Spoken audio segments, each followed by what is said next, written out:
meeting of the Schertz-Cibolo-Universal City Independent School District to order. Let the record show that a quorum of board members is present. This meeting has been duly called. The notice of this meeting has been posted in accordance with the Texas Open Meetings Act, Texas Government Code, Chapter 551, and the time is now 6 p.m. And Dee Dee, can we have a roll call, please? All board members are present except Mr. Wilson and Mr. And Mr. Wilson did let me know that he had work obligations and he would be here as soon as he could. And Mr. Westbrook is fighting traffic from the other side of town, so there's no telling when he's going to be here. I'm assuming they'll both be here as soon as they can. At this time, could we all stand for the Pledge of Allegiance to the U.S. and the Texas flag? Pledge allegiance to the flag of the United States of America and to the republic for which it stands, one nation, under God, indivisible, with liberty and justice for all. Honor the Texas flag. I pledge allegiance to the Texas, one state, under God, one and indivisible. Thank you very much. Just wanted to say a few introductory words. I know we have a lot of students in the hallway that we're going to recognize tonight, and that's certainly a big part of our meeting. Raise your hand if you're here for your students. You will not have to sit in this big of a crowd for long. In about an hour, we'll have 2 or 3 people sitting out there. Appreciate everyone for being here tonight. If you haven't been to a school board meeting before, folks up here at the podium, we're all of your trustees. We have our student reps on either side. We call them the bookends. We're all elected volunteers that are here to do what's in the best interest of this district and to serve each of you. And if you don't know us personally, we welcome phone calls, emails. David Pivotto likes to be approached at HEB when you're shopping. Only if you have a complaint, though. We're here to serve you, so if you do have any ideas, pro or con, or like to see something different in our district or how we conduct ourselves, we're more than open to that. The gentleman here to my left, your right, is our superintendent, Dr. Gibson, more or less the CEO of our school district. And all the folks down here near the front, these are all our executive staff members, and quite honestly, they're the ones that put in the day-to-day work here in the district. And if you do have a question or a complaint, they're the ones that you pretty much need to see, because they're the ones that are going to be able to take action and help you out with whatever problems that you may happen to have. Okay? So again, just want to say welcome to everyone here, and we'll try to get through the front part here as soon as we can, or as quick as we can. I know it's a little bit warm out there in the hallway, and I know you guys are here to see your students get recognized. At this time, we'll do the Vice President's recitation of the district's mission, vision, values, and priorities. Drew? Vision: prepare every student to be a productive citizen. Values: leadership, character, commitment, service, learning. Mission: Schertz-Cibolo-Universal City ISD provides a safe, secure, and challenging learning environment through the responsible use of all resources to afford opportunities for all students to realize their individual potential and to become responsible and productive members of society. Priorities: Priority 1, high achievement for all students. Priority 2, high-performing and engaged workforce. Priority 3, effective and efficient district campus operations.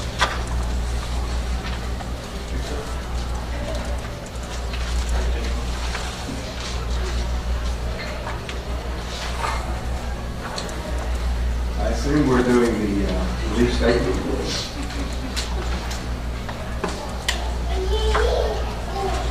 We believe all students have the capacity to learn and be successful. We believe a safe, secure environment is paramount to learning. We believe living our core values of leadership, character, commitment, service, and learning results in the ability to set and achieve lifelong goals. We believe quality instruction addresses the individual needs of students. We believe engaging, interactive, and authentic teaching creates empowered, active learners prepared for our challenging world. We believe embracing technology is a relevant tool that enhances learning in and beyond the classroom. We believe in a professional learning community, a culture that allows time to collaborate and share best practices in order to improve continuity. We believe good communication is critical to success, and we believe lifelong learning enriches staff through professional development. We believe measures of our success go beyond standardized testing, and we believe public education is defined by the local community with limited state involvement. Thank you, trustees, and I know that does take a couple minutes, but we always want to make sure that we stay focused on our core values and our beliefs and our mission statement as we conduct ourselves during our public meetings. At this time, we'll go ahead and begin with the recognition items. First one is recognition of our student representatives for the month of April 2017. Dr. Gibson. Thank you, Mr. Inman, trustees, staff, and community members and students. It's my honor tonight and privilege to introduce two students. Many of you are aware April is the month of the military child, so in honor of it being the month of the military child, our student reps represent the ROTC programs at our two traditional high schools. So Tristan Gordon is a 12th grader at Clemens High School, and Cameron Fricky is an 11th grader at Steele High School. Welcome. You're our student reps for the month. We're going to let you go make your way down to the podium.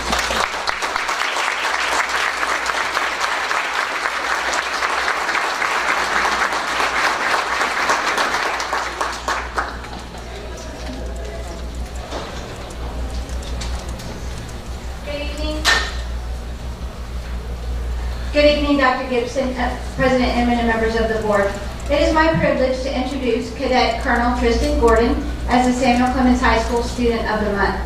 Tristan is representing the Samuel Clemens Air Force JROTC. He is being accompanied by his mother, Jean Gordon, and his friend, Gabby Toscano. Please stand.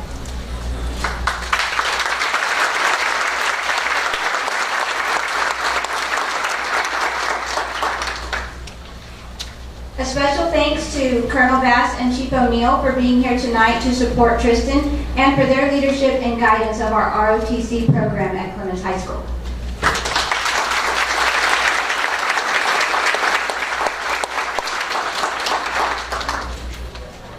Tristan has been an AFJROTC cadet all 4 years at Samuel Clemens High School.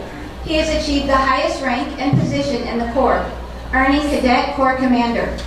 Under Tristan's leadership, the Samuel Clemens Texas 82nd Cadet Corps received Distinguished Unit honors all 4 years of his high school career. During those 4 years, he served in the capacities of Model Rocketry Commander, Spirit Team Commander. He has contributed over 277 hours of community service through participation in over 88 Air Force JROTC events. He has also competed in an orienteering or land navigation event, 9 model rocketry events, and 3 physical fitness competitions. In addition to his ROTC responsibilities, Tristan, the epitome of a well-rounded student, is involved in numerous other activities. He is a member of National Honor Society and a competitive bowler on the Clemens-ranked bowling team. Tristan was also one of 4 juniors nominated by campus teachers to represent Samuel Clemens at Boys State held at the University of Texas in Austin last summer. Dr. Gibson, President Inman, and members of the board, I present to you our Samuel Clemens High School Student of the Month, Cadet Colonel Tristan Gordon.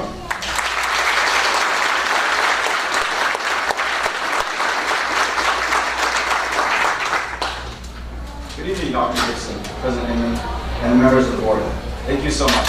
This is truly an honor. I just want to start by telling you the mission statement of AFJROTC. The mission statement is to develop citizens of character dedicated to serving their nation and community. AFJROTC has definitely done that for me. The program has built me as a person.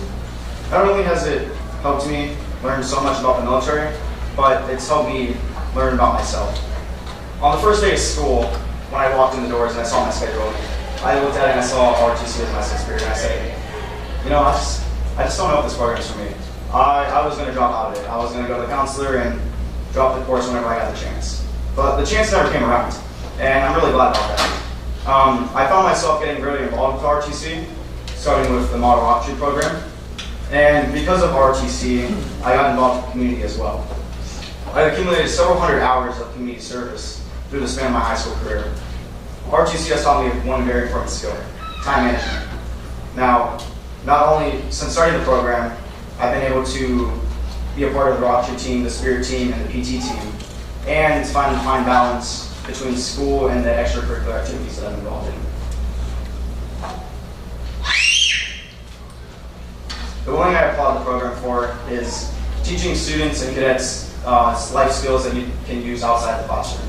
and in other classes, and in the real world. Now, when I go to the Air National Guard, I'm planning on using these skills and experiences that I have, and when I join college and do ROTC college, and when I commission in the Air Force.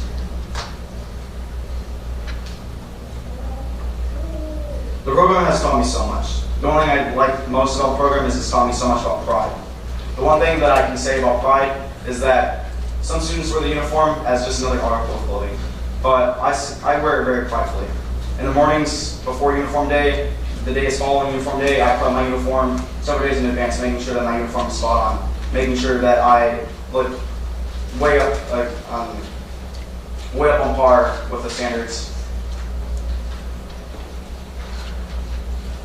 I would like to thank my instructors for continuously pushing me to reach my high goals and standards, and my fellow peers for encouraging me to do better, and also giving me constructive criticism. One thing I believe as a leader is that you need constructive criticism, and you need to learn how to take feedback. Because if you learn how to take feedback, then it helps you become a better leader. My ROTC experiences have allowed me to leave behind such a great legacy. Again, thank you very much for allowing me to pursue this work.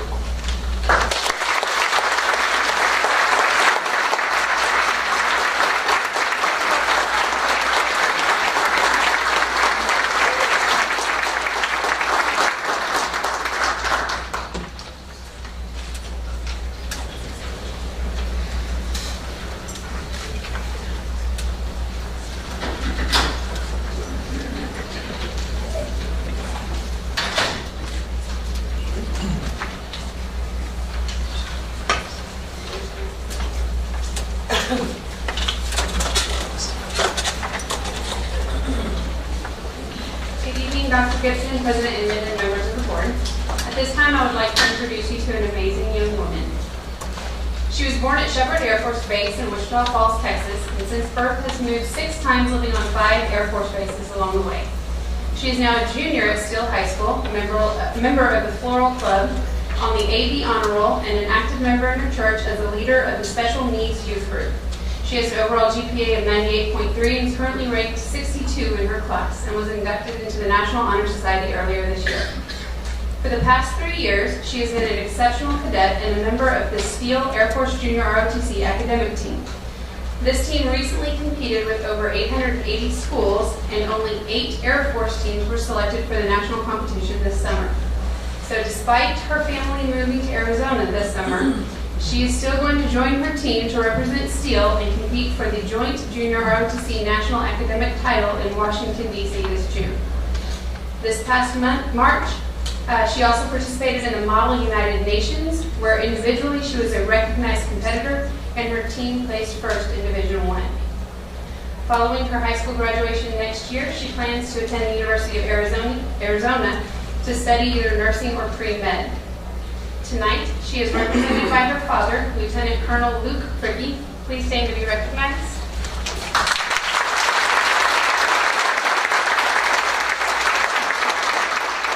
And also her Steele Air Force Junior ROTC instructors, Lieutenant Colonel Parrish and Chief Master Sergeant Johnson. Please recognize.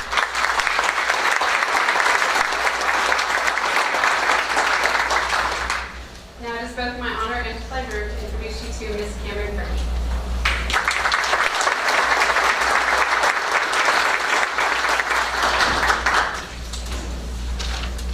Thank you, Mrs. Wagner. Good evening, Dr. Gibson, Dr. Gibson, President Inman, and members of the board. I'm Cammie Fricky. I am a cadet tech sergeant in the Steele JROTC program, and my father is Lieutenant Colonel, completing his 20th year of service as an Air Force pilot, and we will be retiring this May to go fly for Southwest Airlines.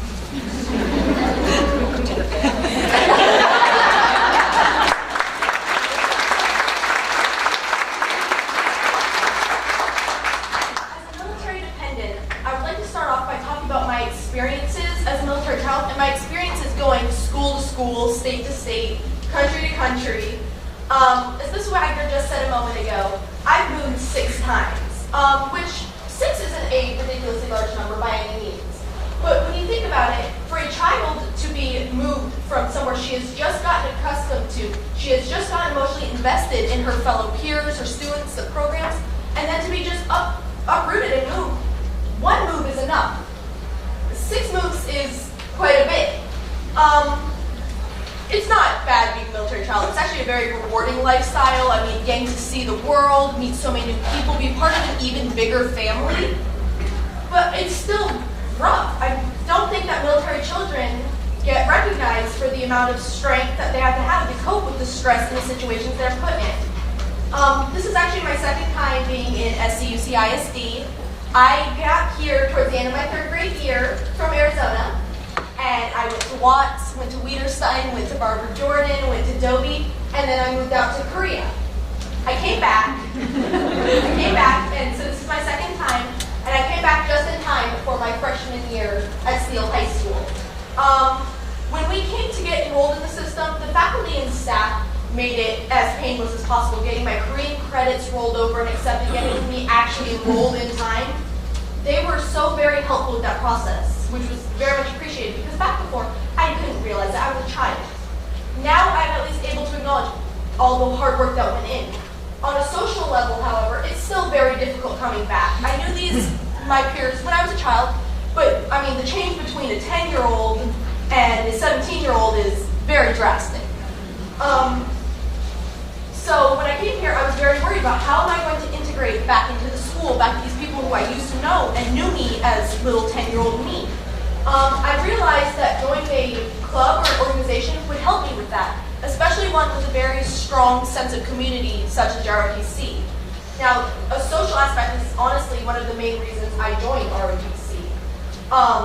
ROTC is Steele High School's 2nd largest program. It's completely peer-led, with advising from Colonel Parrish, Chief Johnson, and Chief Sadler. It started in 2006 at Steele, and every year since has won Distinguished Unit. And in 2011 and 2014, we won Distinguished Unit with merit, and we're hoping for it again this year. For those who don't know what that means, it's a recognition given to JROTC squadrons worldwide for being the best that they can be. Now, on a more personal level, seeing the excellence within the program. As mentioned earlier, I am on the academic team, and me and 3 of my other fellow cadets will be going to Washington, D.C. at the end of this June to compete for the title, covering all kinds of trivial knowledge. And the Model UN team. The last competition was actually only our 2nd competition. But we just started the Model UN program this year, and already we have won awards in both competitions, and we won the overall conference at the last meet. Clearly, ROTC program goes above and beyond what's expected.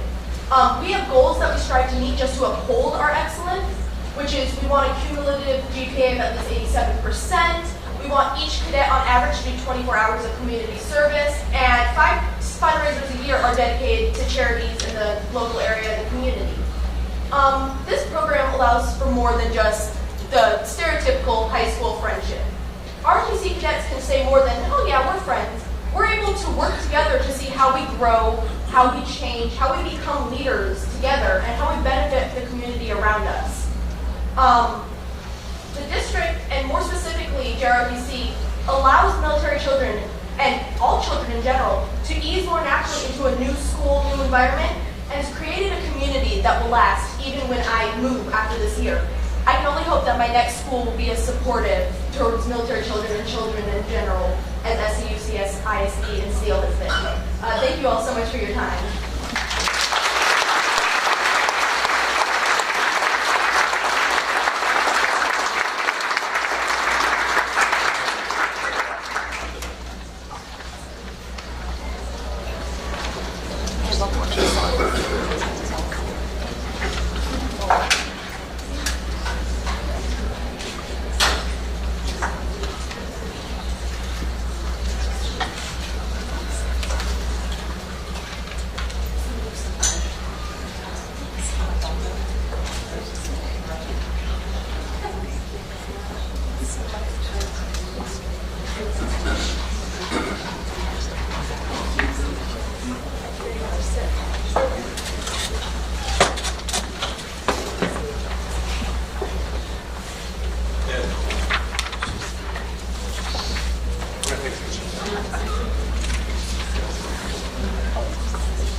Yeah. Come on, sponsor. Come on. Go ahead. Come on.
And while Tristan and Cameron are coming up here, based just in response to their comments, and Cameron, more specifically you, I just want to take this opportunity to say, and I appreciate both of you talking about the transition here and the work that we've done, especially with our counseling staff, to be military supported and not, above and beyond.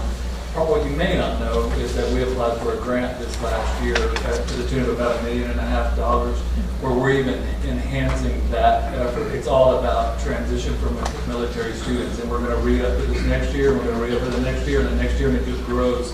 So we did that without the grant. So just think what it's going to be like when we get all that fully operational. And Cassandra Gracia, Ms. Gracia, if you would wait, and Ms. Maloney were very instrumental in securing that grant.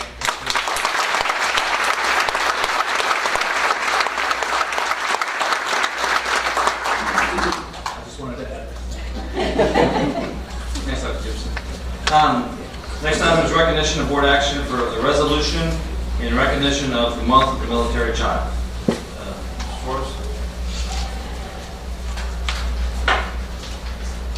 Dr. Gibson, Mr. Inman, members of the board, this resolution is for the month of the military child, celebrated in April of 2017.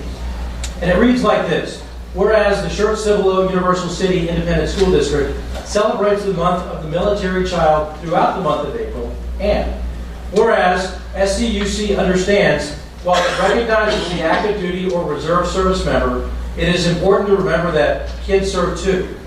And whereas SCUC recognizes their sacrifices and applauds the courage of military children.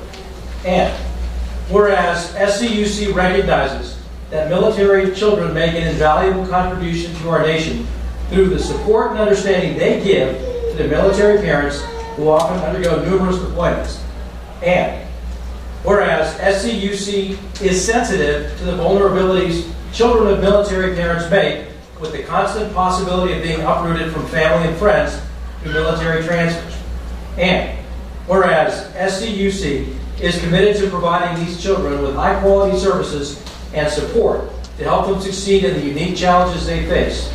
And whereas SCUC believes it is only fitting that we let our men and women in uniform know that while they are taking care of us, we are taking care of their children and youth.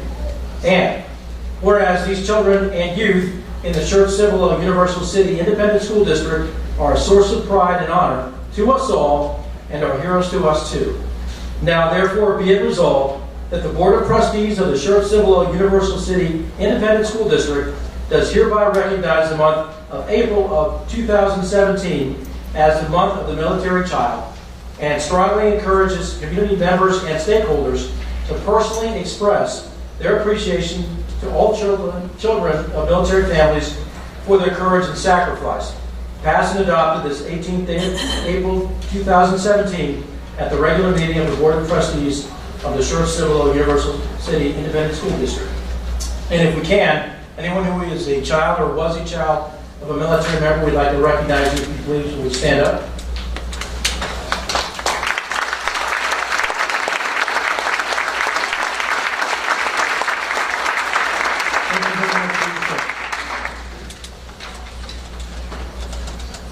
Thank you very much, Mr. Suarez. And I know we didn't take board action on this, so do we have a motion to support this resolution? I move the Board of Trustees adopt the attached resolution in recognition of the support of the month of the military child, April 2017. I'll second that. Yeah, motion and second. Do we have any discussion?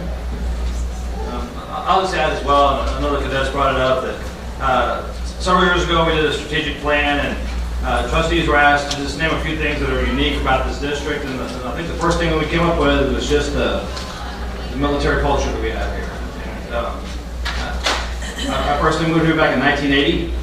I think we had about, I don't know, 2,000 kids total in this entire district, and my dad was stationed at Randolph Air Force Base, and this was our last stop in a long career in the Air Force. And so I understand what it is to move around quite a bit and then finally make a home in a district. And this district's been good to me, and I'm glad we do support military kids. We do have a program here. I think you guys are all familiar with it. We serve too.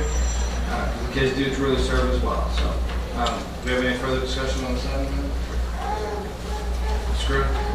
And I just wanted to say, just make sure it doesn't go unnoticed, for the ROTC instructors, first of all, thank y'all for y'all's service, but thank y'all for y'all's continued service and the fine program y'all run at both of the schools. And I've had the opportunity, as many of us had, to witness it, and y'all just do a tremendous job, so thank you very much.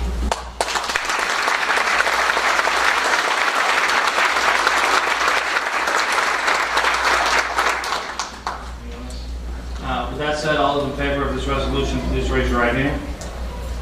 Any opposed, same sign. Motion passes unanimously. Thank you all very much. At this point, we're going to recognition and further board action. A resolution in recognition of Teacher Appreciation Week from May 1st through the 5th. Mr. Suarez. Dr. Gibson, Mr. Inman, members of the board, May 1st through 5th of 2017 is Teacher Appreciation Week.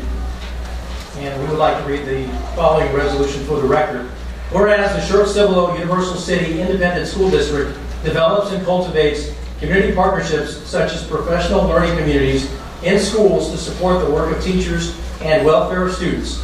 And whereas SCUC teachers understand that students' circumstances do not dictate his or her potential and understand that an effective teacher is the most important in-school factor to a student's success.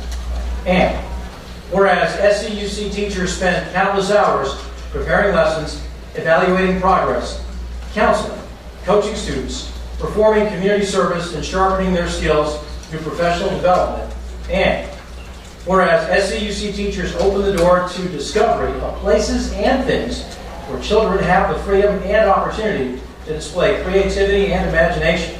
And whereas, as a crucial part of a children's educational experiences, SCUC teachers work side by side with parents and administrators every day to provide the best learning environment for their students.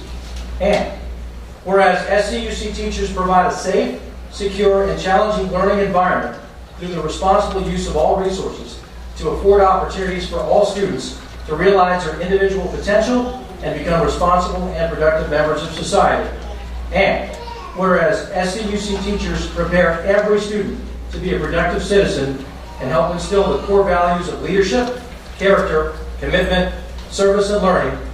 And whereas SCUC teachers and teachers throughout the nation touch the lives of millions of children, and their work and impact extends far beyond the classroom, for which we owe them a debt of gratitude.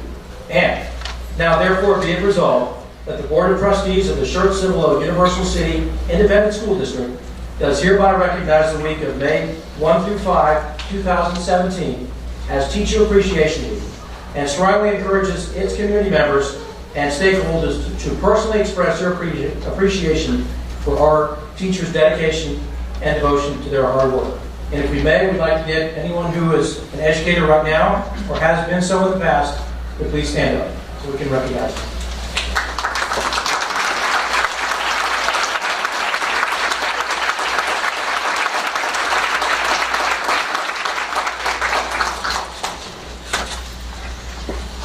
I taught sixth graders. I earned that when I was 12.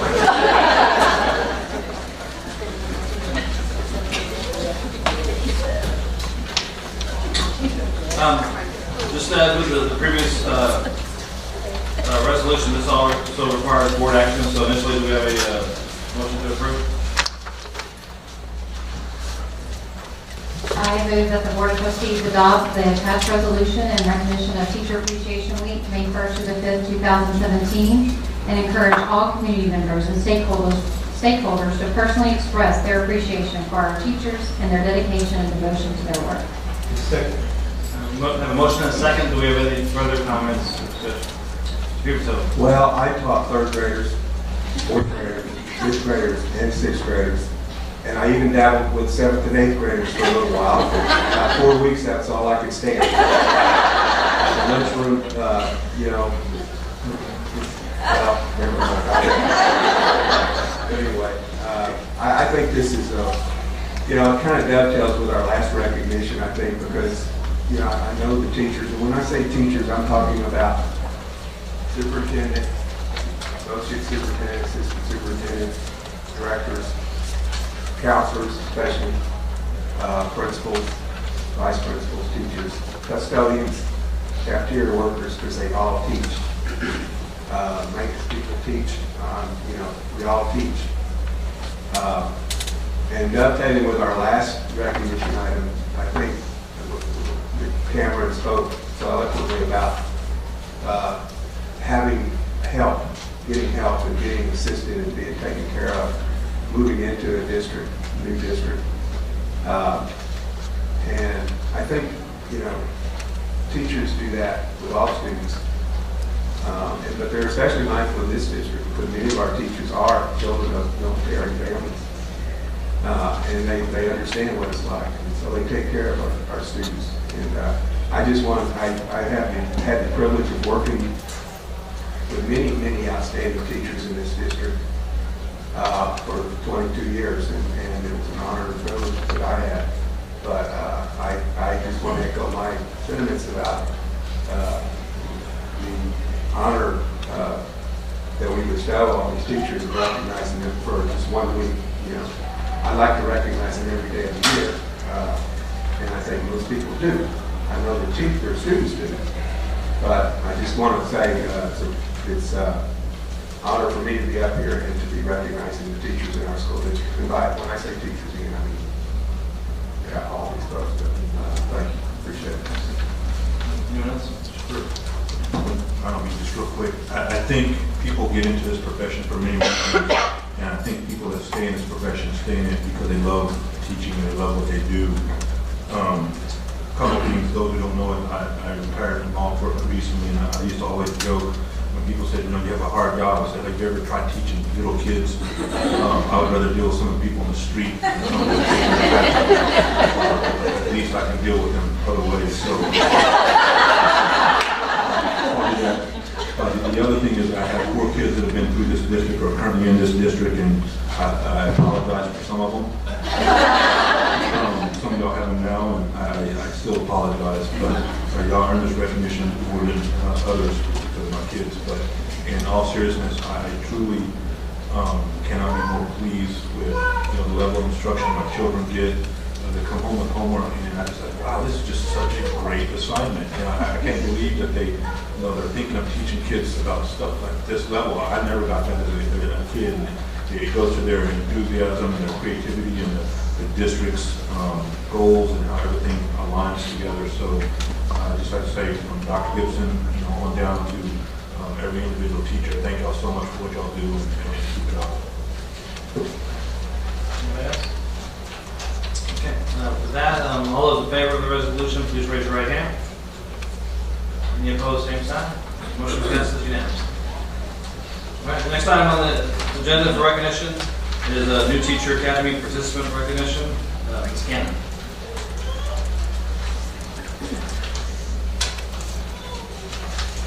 Good evening, Dr. Gibson, President and members of the board. We are actually in our second year of implementation of a new Teacher Academy for all SCUC teachers that are new to the profession. Ongoing support and professional development have been provided for these teachers throughout the year. Along with the academy support, they are all provided with a mentor that will help support them throughout the year at the campus level. A team of district and campus administrators provided the training and support.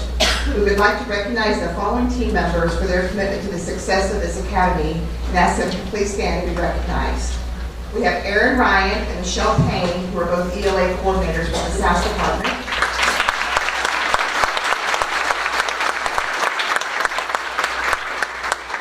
Larry Briscoe, assistant principal at Schwager Intermediate.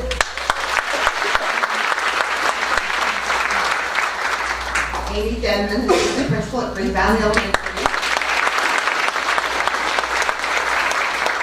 And Amanda Gonzalez, assistant principal at Clemens High School. We'd also like to recognize the following new teachers who participated in the academy and thank them for their first year of service to SCUCISD. If you please come forward as I call your name. First one is Maria Elizabeth Boren from Cibolo Valley. She's a first grade dual language teacher.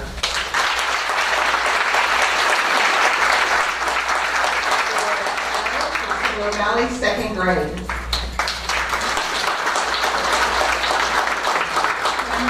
From Clemens High School, biology and head aquatics coach. Crystal Gutierrez from Wilder. She's an art teacher.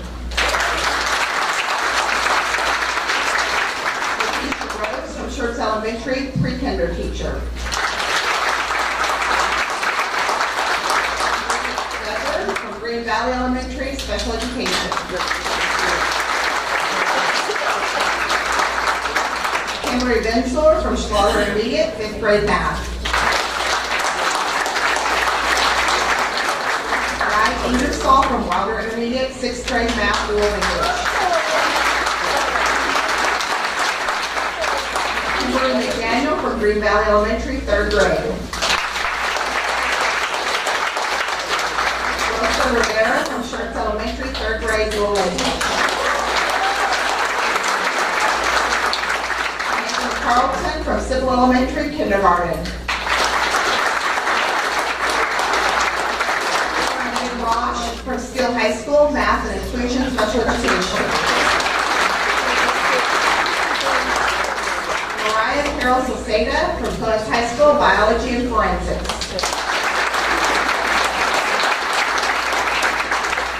Hoffman from Clemens High School, English 2.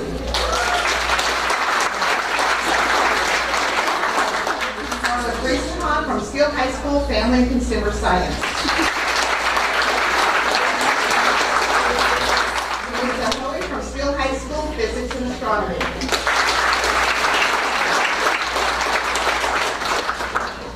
Featherstone from Steele High School, culinary arts. And Sutherland from Cibolo Valley, 3rd grade. Logan Later from Wilder Intermediate, 6th grade language arts.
Cannon and staff members that helped this group. When I taught my first year, a guy down the hall handed me a box with 180 days of lesson plans, and I have a book that said adios. I never saw him again the rest of the year.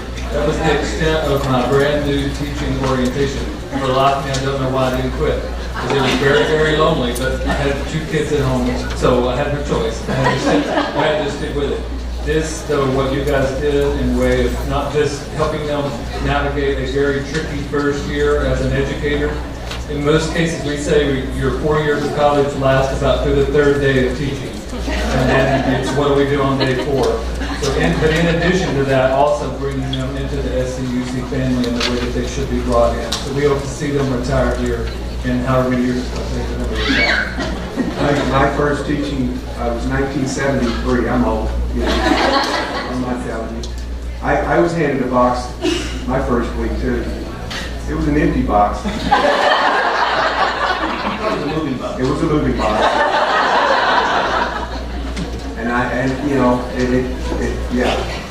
My college experience didn't last me 3 days. I was lucky to get through it. But my wife had a child at home too. It was me. Somebody had to work. So that's the way it was. You don't have to experience once you get through that first 10 years. You'll figure it out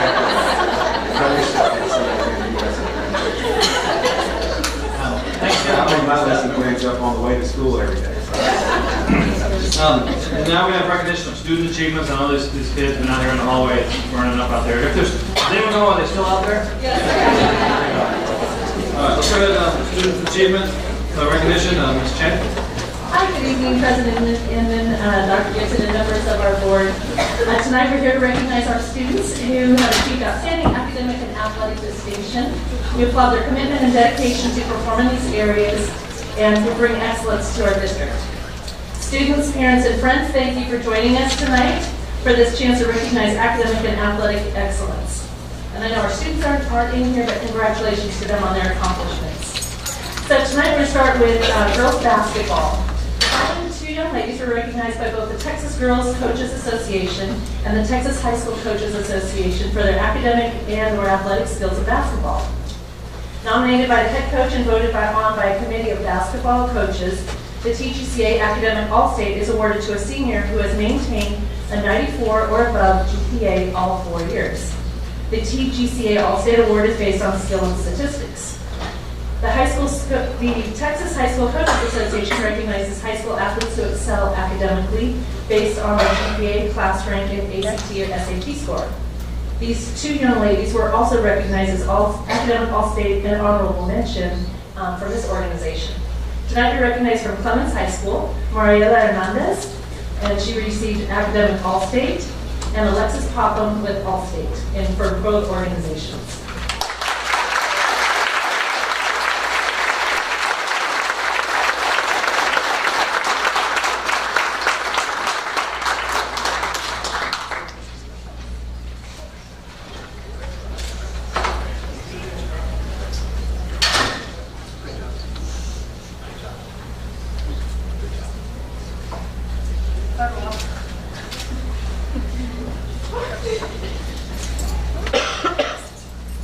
And if any of their family members are here, please wave or stand so we can recognize you. And congratulations.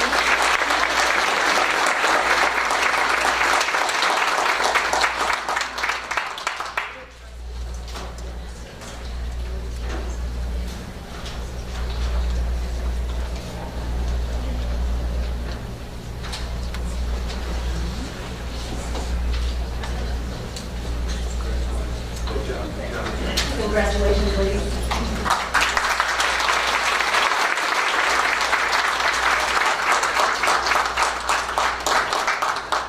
Next, we're recognizing some young ladies from our Clemens High School girls soccer team. They received academic All-State honors from the Texas Association of Soccer Coaches for maintaining a 90 or higher GPA all 4 years or ranking in the top 10% of their class. Congratulations to Leila Bedley, Destiny Davis, Kaylee Ebner, Isabella Giles, and Emily Goldmark.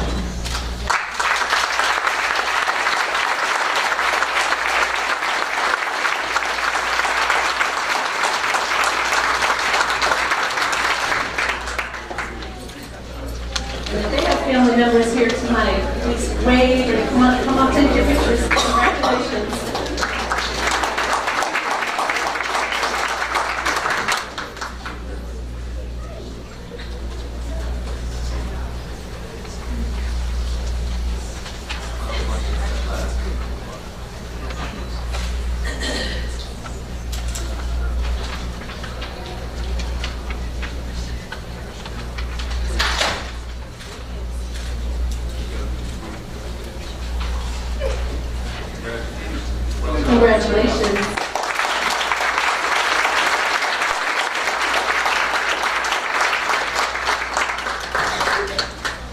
Next, we're going to move on to recognizing some of our students for excellence in fine arts, starting with our visual arts scholastic event participants.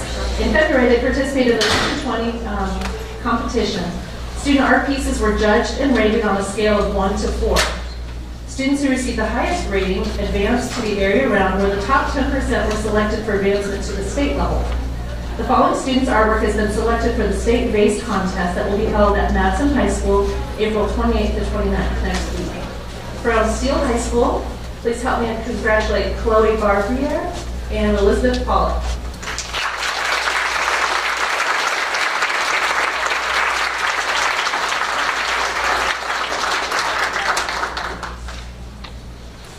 And family members, if you're here, please come on up, take your pictures. Thank you.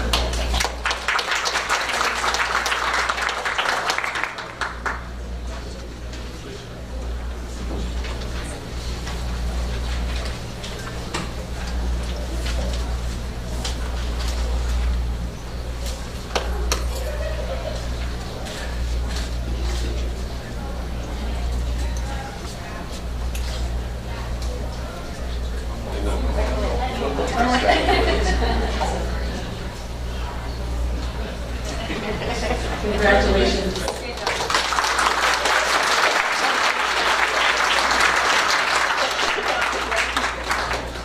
Earlier this year, fine arts band, choir, and orchestra students competed in the UIL Region 11 solo and ensemble contest. To advance to the state level, students must perform music from the most challenging list of required selections and receive a first division rating from the adjudicator. In addition, soloists must perform from memory. The following students received a first division rating and have advanced to the Texas State Solo and Ensemble Contest to be held in Austin, May 27th to the 29th. For band from Clemens High School, Brianna Bell, Corinne Berg, Kyle Cortines, Brandon Dabbs, Douglas Dunlap, Sarah Dunlap, Elizabeth Garcia, Kayla Gibbons, Aaron Michaels, Matthew Parkland, Reese, how do I say your first name correctly? It's all right. Thank you. That's all right. Maddie Rosenberg, Carla Sanchez, Megan Schilling, Brianna Simmons, Monet Sims, Abigail Slaughter, Jacob Stanley, Caitlin Tide, Helena Trevino, Michaela Vesio, Christopher Villanueva, Jaden Wood, Jonah Wood, Raven Woods, and Madison Zrobeck. Please help us congratulate.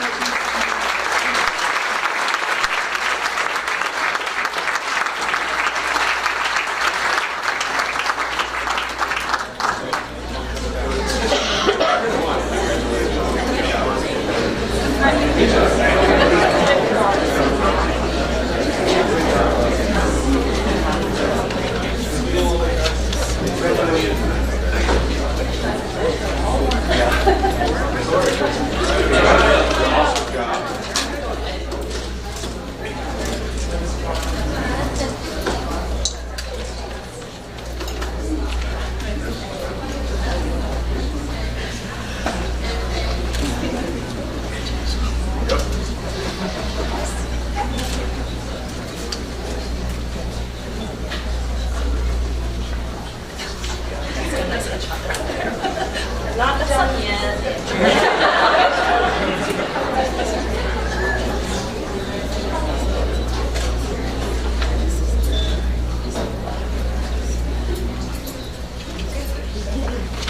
Congratulations.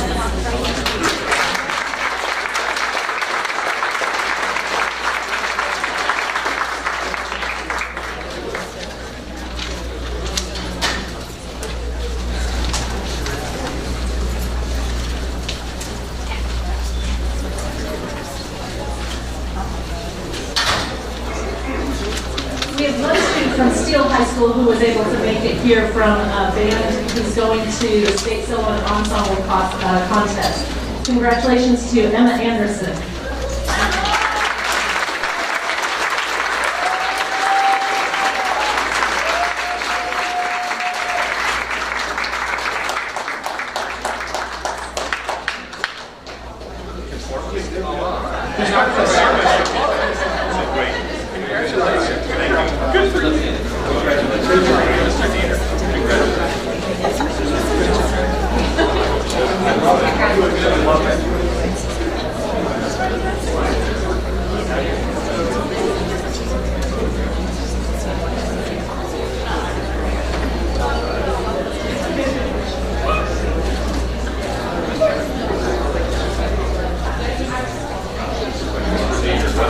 Congratulations.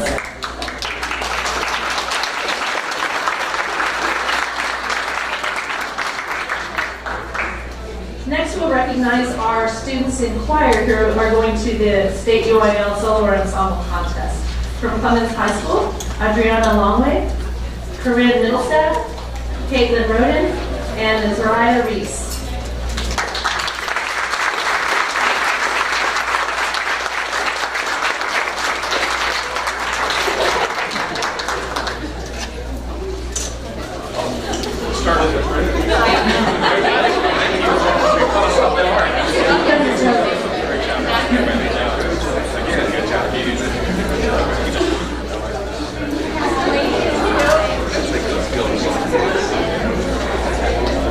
Family and friends, you can come take your pictures.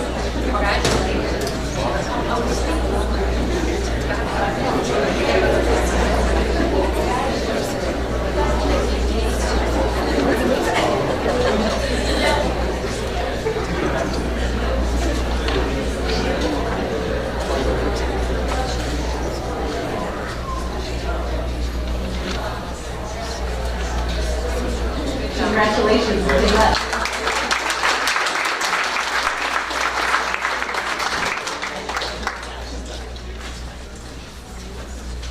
And from Steele High School for choir, UIL, and solo ensemble, Cassandra Boston, Joshua Cruz, Aaliyah Rauch, Jay Reed, and Tamara Teichler.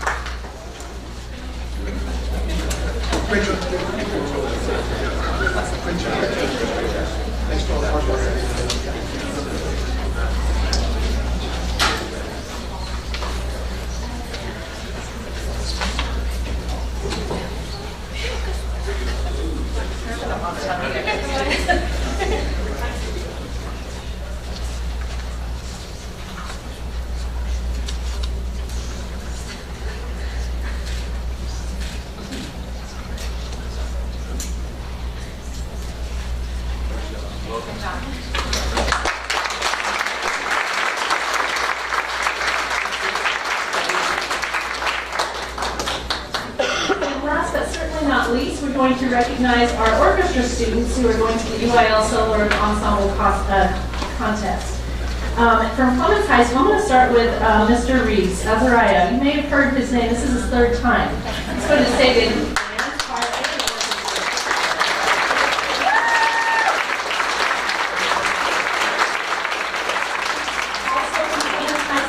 that Cabrillo, Cassidy Prophet, Abigail Slaughter, Nicholas Slaughter, and Victoria Villarreal.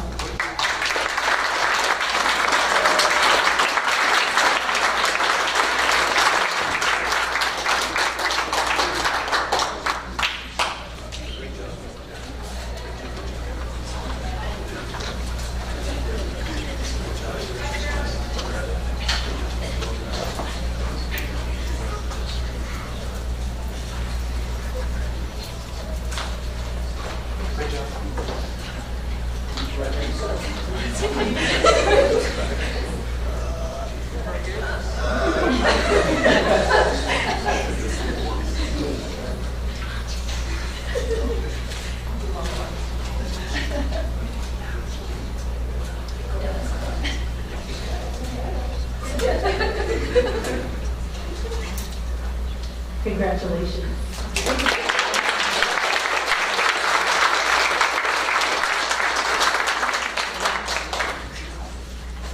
And our orchestra students that we want to recognize from Steele High School: Cody Barone, Peyton Davis, Cynthia Garza Herrera, Nissa Miller, and Hallie Purdue.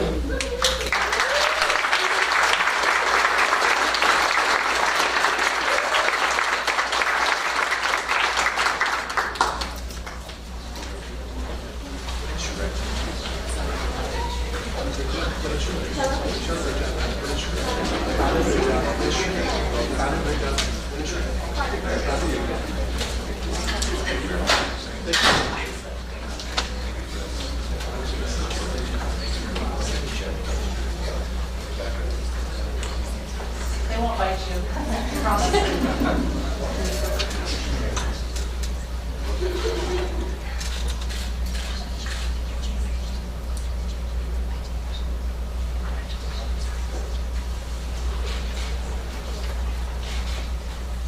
Congratulations.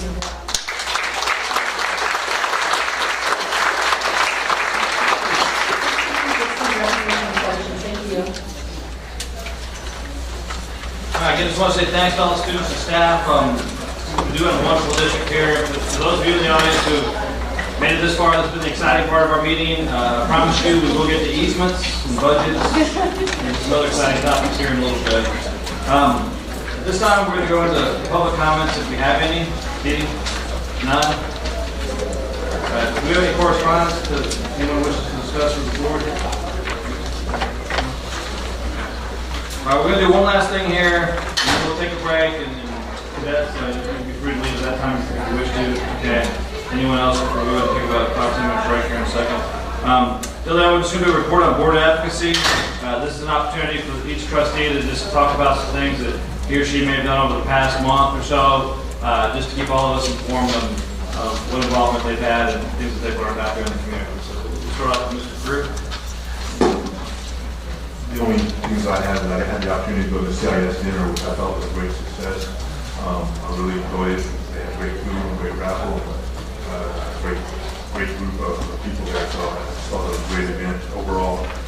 The others, I had the opportunity to testify twice up to Congress on two different House bills that both affect school districts and the reporting for child abuse investigations from this point forward. It looks like they both made it out of committee, and they'll be moving to the next level. I think unanimously out of committee is my understanding, so they'll be moving forward with a lot of resistance from CPS. They still move forward, and they both have to do the reporting. If you've never testified up there, no matter how many times you testify in court, it's a total different thing when you have cameras just everywhere, and it's a packed room, and people are there for, I have no idea what reason, but standing room only, but it actually was a pretty neat experience. And they actually, there's going to be a documentary based on those two bills, May 12th, and based on the background of those, that'll be coming out, I think, on Channel 12, an hour-long documentary in the background on the child that references in the bill, so that'll be May 12th, and that's pretty much all I have.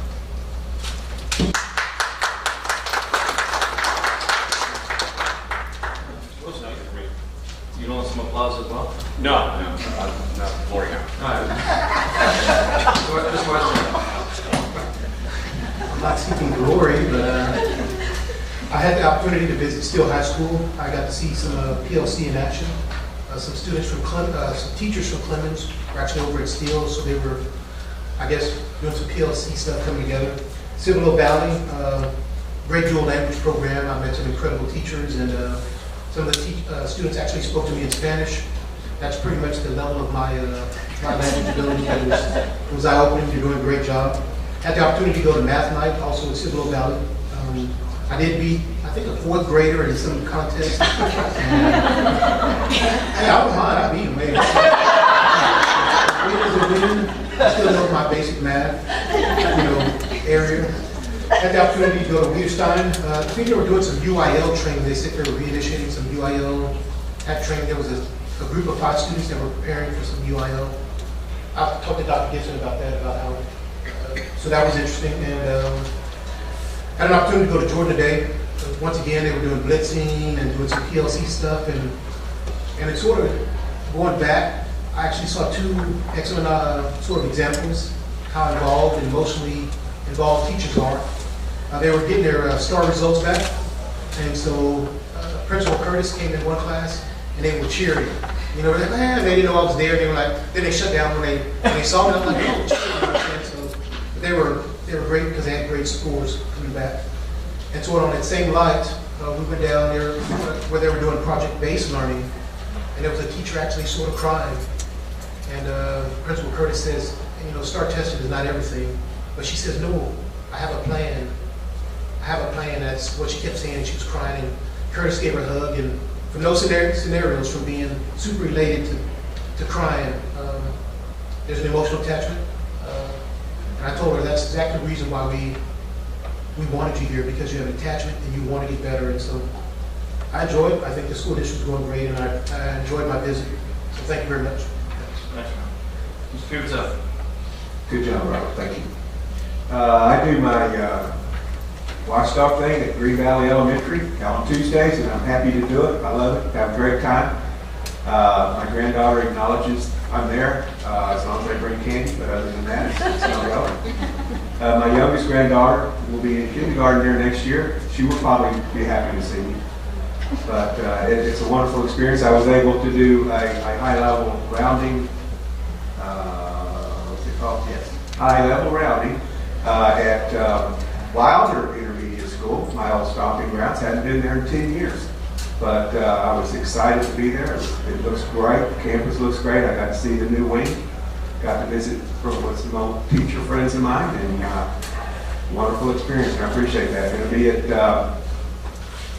Dr. Gibson and Jeff Goldhorn and myself are going to be going to Floresville ISD next Monday to do a good governance survey with them, try to help them get through their first one. And then we will be high-level rounding at Clemens High School, I believe on Tuesday of next week, if I'm not mistaken. And definitely looking forward to that. I haven't been into the high school, the high-level rounding yet, but I'm looking forward to that experience as well. And I think that's about it. Thank you. Appreciate it. I attended both the Tri-County Chamber Luncheon and the Schertz-Cibolo-Universal Chamber Luncheon. That one was today. In both events, the schools are very well received, so that's not like getting cornered at the AGB. It's a real better experience. Also, I'm on the board of the Communities and Schools for South Central Texas, and we had a fantastic Rock and Roll for Kids event that John was talking about, and I thank everyone who participated and attended. It was very successful and a great money raiser for communities and schools. Also, the campus chat this month is at Clemens next Thursday, so anybody who's interested in learning firsthand what communities and schools does, that's a great opportunity, and it's right here in our neighborhood. So I've got a bunch of these handouts. If anybody's interested, I'll hand it. We're going to have a break here in a couple minutes, and I'll hand them out. Correct. That'd be March 20-something. Gary and I, Mr. Emmett and I presented at the National School Board Conference, the Good Governance workshop. We were at 8:30 on a Sunday morning. Thought nobody would come, and we had a packed room, and lots of feedback from them. Lots of people that wanted our presentation, so that was good. And I was able to experience a lot of different breakout sessions, which is really good to hear the national what's going on, which is a lot like what's going on in Texas. I was on the rounding with Mr. Peterson yesterday at Wilder, and I also got to see the new wing. First time I've been there since my daughter had attended. Awesome. Looks great. Been to a few tracks. Saw Chris Lindhoff at a track meet, a junior high track meet at that. The first time I've experienced that. And of course, the golf as well. I'd say I've been to several positive events here over the last month, but just kind of a little bit of a twist here.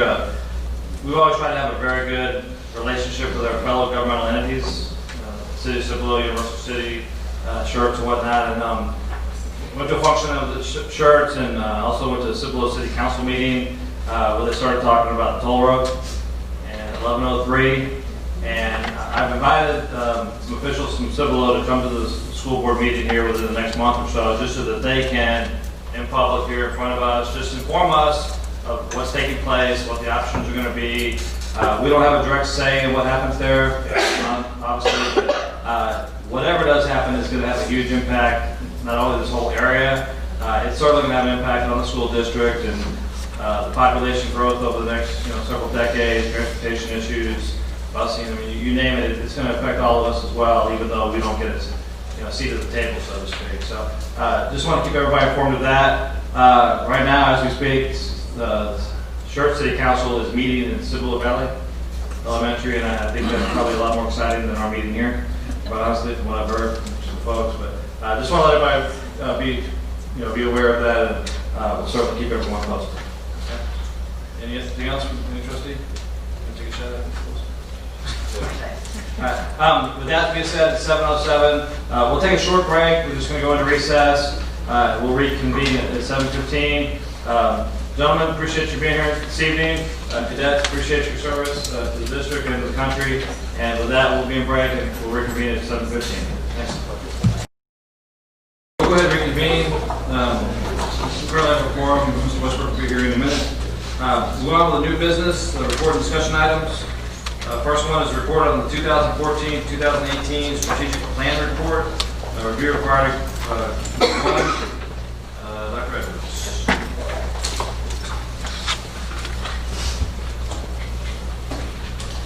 Thank you, Dr. Gibson, President, and members of the board. It's a pleasure tonight to come before you and talk a little bit about our priority one goals, particularly our high-level goals when we look at 1.1, 1.7, 1.8, 1.10. And I'll kick us off, but we're going to have several folks that come up and share some things with you. The great thing about it is it aligns with exactly what you shared, what you're seeing on campuses, and the acknowledgments you've given to our staff, and that's greatly appreciated in what was shared earlier. So kind of flipping through this pretty quick, these are things that we talked about at the beginning of the meeting you've seen before, so we're just going to go through them. However, that doesn't mean that doesn't drive what we do, but going through our beliefs, vision, values, our larger goal scale, and then moving us into what we refer to as the goals, the patterns, the structures, and the beliefs. And really, the way we always kind of look at this is the iceberg model. And what's above the surface are usually the things that the public sees, and they may represent data and scores and qualitative or quantitative type measures. But really, we think it's important to also bring to you the work that goes on below the surface, and several of you mentioned things that you're seeing on campuses on those kind of things. We will talk about some numbers, but we also want to talk about some actions. And this is where we believe we are where we are. We're not okay staying there. How do we get to where we want to go? Goal 1.1 and 1.8, we're going to kind of wrap them together, and we've invited some folks to come up and talk. But really, even before tonight, and there was so much earlier, when there was so much emphasis on professional learning community, that's really what we wanted to emphasize tonight, and what that brings to the table for us, and our belief that professional learning community, culture that allows time to collaborate and share best practices in order to improve continually. Same thing with 1.8 and how we're working towards those goals. And it really comes down to this, and several key words there. A team of people working on a common goal, mutually accountable, and really ensuring that students learn. There's a focus on learning, a focus on collaboration, a focus on results, and a focus on growing leaders as we answer those 4 questions. And we also talked about our focus on leadership mattering and our philosophy on top-down and bottom-up. And we want to be as bottom-up as possible and top-down as necessary. But it does take leadership, and it does take somebody pushing initiatives and supporting those and encouraging those.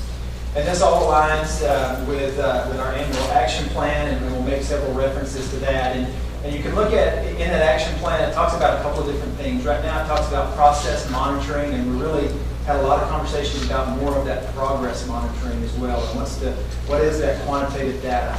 And then on the back side, it also talks about what are the strategic actions that we're taking. And so again, those are the things that we're going to share with you tonight. Some actions, but also some of the monitoring that we're doing, and really focusing on the power of PLCs.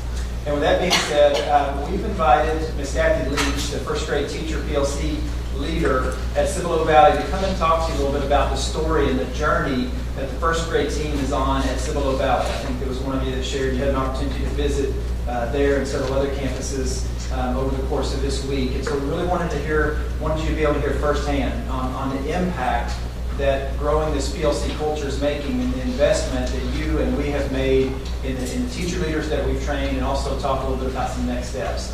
So with that being said, I'd like to introduce Ms. Kathy Leach and ask her to come up to the podium.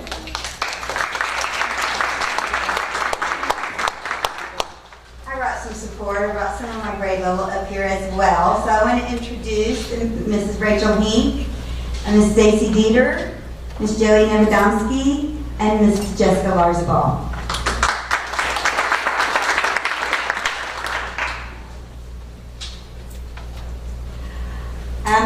My name is Kathy Leach, and this is my 27th year in teaching. And I teach first grade, and I'm in a self-contained classroom where I teach all subjects. I want to kind of go over my journey and on our PLC process. Our grade level is very committed to the PLC process. We meet every Thursday where our focus is curriculum, not budget, not field trips, but what we are teaching kids. We also use our half days that we get 4 times a year, and thank you for approving that. At Cibolo Valley, we also have Paul rallies. That's when our administrative team gives us 2 hours for us to PLC, and they take over our classes. For roles and responsibilities, we truly are committed and believe in Story 4. And we want to go over Story 4.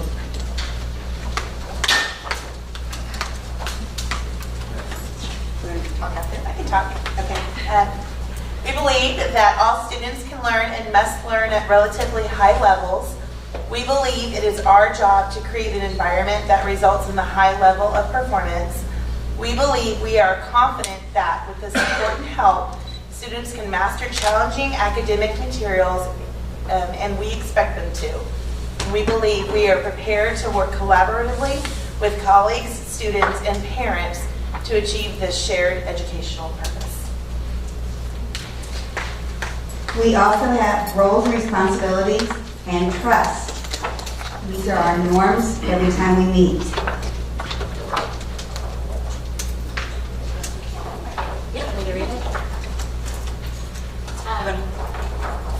Be on time, and we each have different jobs. So Stacy's our timekeeper. Be respectful and trustworthy. Stay on topic, and we have a bell ringer if people get off topic. Or we use sticky notes if something's in our mind, so we'll put it for later if we have time at the end of the meeting. Be present and participate. Be prepared, and decisions will be made on students' needs. Always put kids first. We respect each other, and remember we all approach learning in different ways. So we all take an account on our different personalities, and we made a poster that we keep up, and it's our north, south, east, and west, because we are all different learners. So it always reminds us of how we all are different. Each of us have different strengths that we bring to our team. Example, Bev can read and analyze the TEKS as we all discuss and break them down. Rachel knows technology and can create unit assessments as we throw questions at her. Millie's a genius at creating fun games for our math and reading nights. By all of us using our strengths, it allows us to work together and focus on all students. Through the PLC process, every team member is involved when diving deep into each TEK. By doing this, it allows us to focus on what our students need to learn and best teaching practices. This targets goal 1.1 and 1.8. After 27 years, this is my story.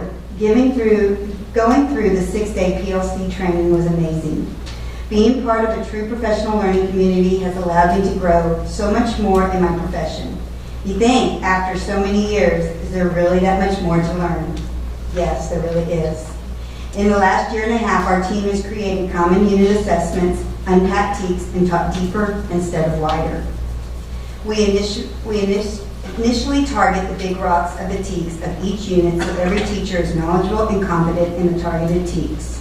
Because of this truly collaborative PLC process, our dual language teachers feel included and are an integral part of the planning and sharing process. This process is good for us old teachers as well as the new.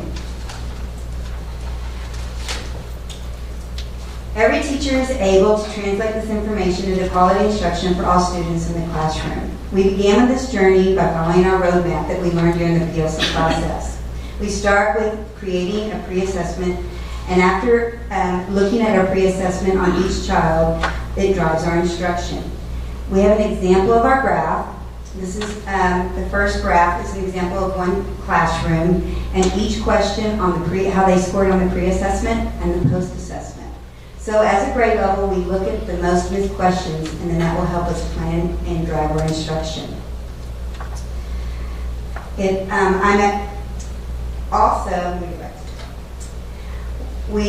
brainstorm and identify best teaching practices for differentiation. I want to kind of focus on that one because this is, as Dr. Dewey told us in our training, it's a 5-year process, and it truly is a 5-year process. It takes a lot of hours and time. So next year's goal is what we're going to be working on is brainstorming and identifying best teaching practices for differentiation. What we know is what we are doing is good, but our goal is to be even better by focusing on pre-test data and weaknesses. I'm going to be honest with you, we are a work in progress when it comes to best teaching practices for differentiation. This will be a focus for next year as our PLC. Historically, teachers have been satisfied with a traditional bell curve learning result, but our goal is to pull all scores into an ascending line into the 90s, up to 100. As a team, we look forward to working together again next year and watch each other learn and grow. Thank you for the opportunity to share our story regarding our PLC work.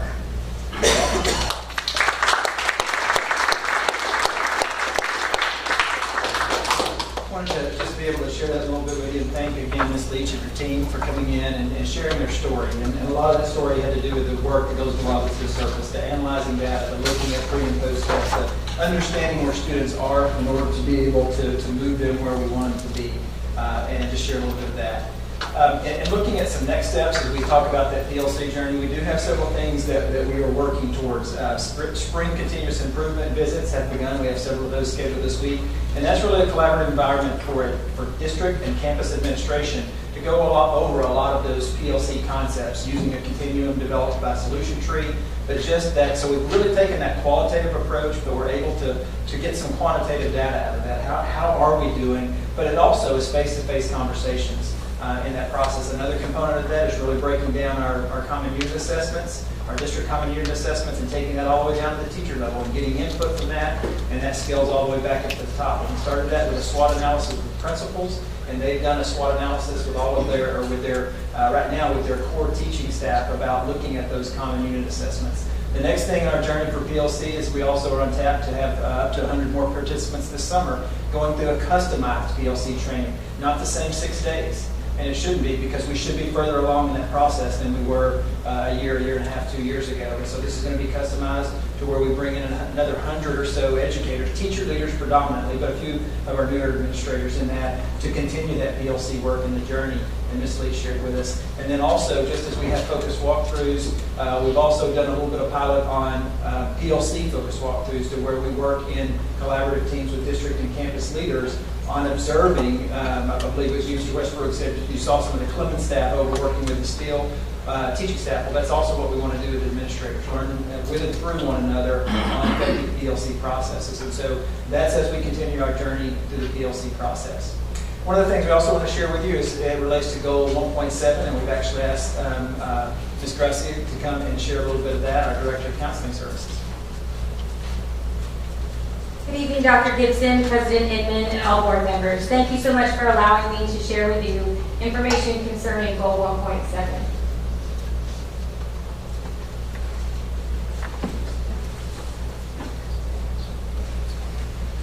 Of course, Goal 1.7 states that we want 60% of our tested students, no less than 68% of our student body, to score at or above college entry criteria on the SAT and ACT examinations. 2 years ago, we started the initiative of SAT School Day to help our students achieve that goal. I want to explain that 3 years ago, the standards were different for the SAT, so I didn't include the information on our class of 2016 because it would be comparing apples and oranges. I can share with you that that class, after all testing, was 29, almost 30% college ready. Just the information from the SAT school day, as you can see, we have 87% participation at Clemens and 94% participation at Steele in fall of 2016, which is when the standard changed for the SAT. Those who met college readiness on both benchmarks for English reading and writing and math, 36% at Clemens and 38% at Steele. Those who met college readiness with English only, 65% at Clemens, 64% at Steele. And those who met college readiness on the benchmark in math only, 37% at Clemens, 42% at Steele. You can see the increase in participation certainly this past March. We just got the data in. 95% participated at Clemens, 94% at Steele. Those who met college readiness in both English and math, 37% at Clemens, 36% at Steele. Those who met college readiness in English only, 65% at Clemens, 66% at Steele. And those who met the benchmark in math only, 38% at Clemens, 39% at Steele. We've broken it down this way because the old SAT actually was an all or nothing. You had to meet college readiness in both math and English and have a total score in order to be considered college ready. Now, what College Board said is we're going to break this down because we know that some students have strengths in English and some have strengths in math. So we can see that those who meet college readiness in English, we might need to focus a little more attention on the math side. So we did increase our percentage right there. This is the chart that shows our district goal in comparison to March 2017 data. As far as participation is concerned, we're well above the 68% goal. As far as college readiness is concerned, we're above the goal in English. We're increasing in math, and both math and English, we're sitting about the same as math in the mid to high 30s. You can look at the data a different way also. If you take just 68% of the students in the 11th grade, which is when they take SAT school day, you take just the 68%, those who met college readiness, we actually are sitting at about 50 to 51% in both. And finally, moving forward, we're going to continue this process by utilizing the PSAT 8-9, getting that data early and really working with those students. Khan Academy is a free practice that's customized for each student, and teachers are taking these students to the computer lab to work on that. They can also work on it at home.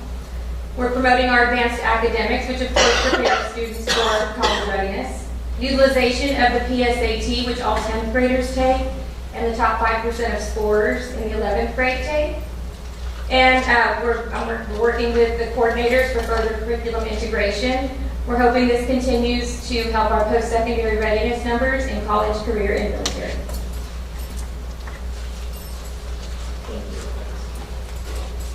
One of the things to really note on that and point out as a reminder, the information that we brought forward in January that was related to this goal, as a reminder, that's always lagging data. That's from the previous graduating class. So whatever comes out on the TAPR report in November, December is actually the previous year.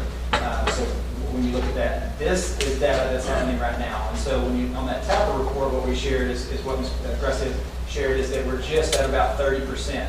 Well, this data will show up on our TAPR report in 2 years. And so you can see there already we've moved from 30 to 37%, both tests combined, in regards to that class to this class. And so just wanted to give that reminder in that situation. Also, talking a little bit about 1.10, I believe Mr. Live is going to represent the group and share a little bit about the collaborative effort as we move forward with this goal and kind of refocus on this. I know Mr. Wilson, you asked at one point, so how do we look at quality? We've taken that to heart and have really started brainstorming on, yes, we want to keep our numbers up, but there are also opportunities for that. And Mr. Live would like to share. Thank you, Dr. Gibson, Mr. Chairman, and Board of Trustees. Just a brief report on our goal 1.10. As Dr. Edwards said, we have coordinators on both high schools and both junior highs that we meet and we discuss this and discuss how we're going to collect the data and where we're going to go moving forward. Here's where we are so far. We're still collecting information. Our current, as of the last time we collected, well, I guess was last week, 87.22%. That's currently 6,362 students participating out of 7,294. That's not complete. We're still working on it. We know we've got some spring sports activities still to enter in a few clubs and organizations and things like that. So we think we're on a good track as far as our the number part of that goal. And we'll have the final numbers for you in June. We're also continuing to input information for the Quality Cup, and we'll have that final information for you in June as well, once all those spring activities are finished up and we'll get all those reports in. Just as an aside, as our assistant principals have been working with students, they've been doing a lot of talking to them about, particularly the ones who don't participate. So why don't you participate? And there's nothing scientific about this yet, other than just anecdotal evidence. But a lot of kids report that they don't participate because of transportation, or they have a job, or they have family responsibilities, involved in church activities or other outside activities. Good information for us to have. And then moving forward, we're looking at some ways that maybe we can capture some of those students who can't normally participate. But as we're looking at this idea of quality, what makes a quality organization, we know that wins and losses are important in some activities more than others, but we know there's more to it than that. There's more than just wins and losses, more than just putting a trophy on the shelf. And we've had a lot of discussions about what is quality and what should our students be getting out of these. And we've all read the research, and we know the importance of students participating. It increases attendance, it increases their academic achievement, it gives them a sense of belonging, fewer discipline issues and things like that. So that's really where our discussions have been centering around. And can we take those things, can we define all those things, and then can we figure out a way to measure those things? And maybe that is what a quality extracurricular activity is. In the case of our clubs and organizations, there's really not any wins and losses. So how can we measure quality there?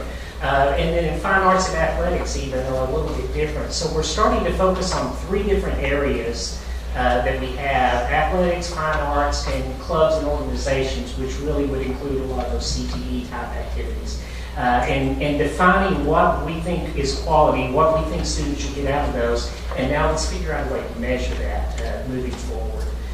So we're working on those things, and we've also talked about including the student survey, because student engagement and students wanting to be involved in these activities is going to tell us a lot. And so maybe somehow we can do a student survey in there too, to start measuring this quality as well. So that's kind of where we are now, and we look forward to giving you a full report with final numbers in June. Just kind of going through a few things as we close. Again, coming back to even the things we talked about today, the collaborative effort between fine arts, athletics, and other clubs and organizations, and how we collaborate on it, how we work together on some of those things, to get us rolling in that same direction. And to make us as effective and efficient as possible. One of the things we talk about a lot is that although we're doing a priority report on priority 1 tonight, 2 and 3, they're all interrelated, and so you can't have one without the other, or it's not going to be as strong.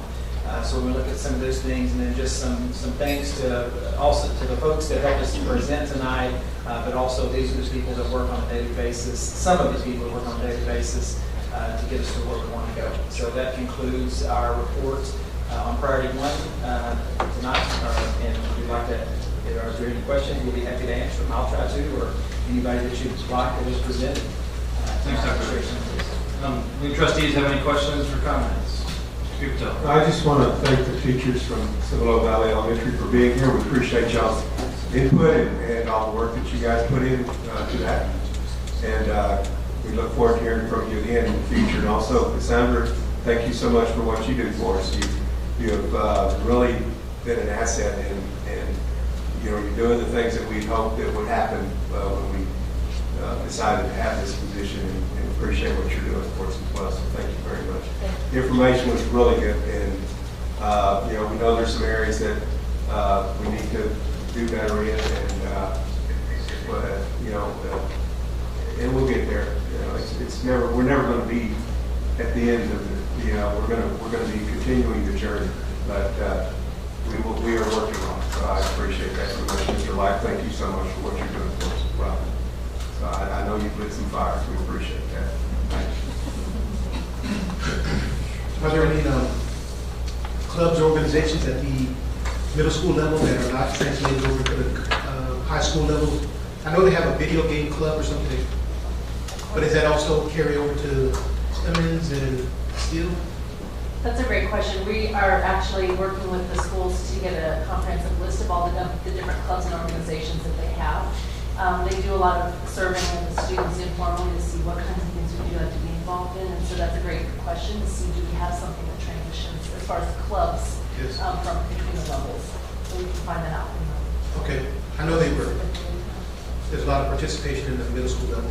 And the second question was, as far as synchronization goes, how do you tell if it's out of whack in a vertical sense? I know like from campus to campus, they're probably, we're synchronized and all that. What are the metrics, or what's an indication that says, hey, you know, maybe from an administrative standpoint to a campus standpoint to a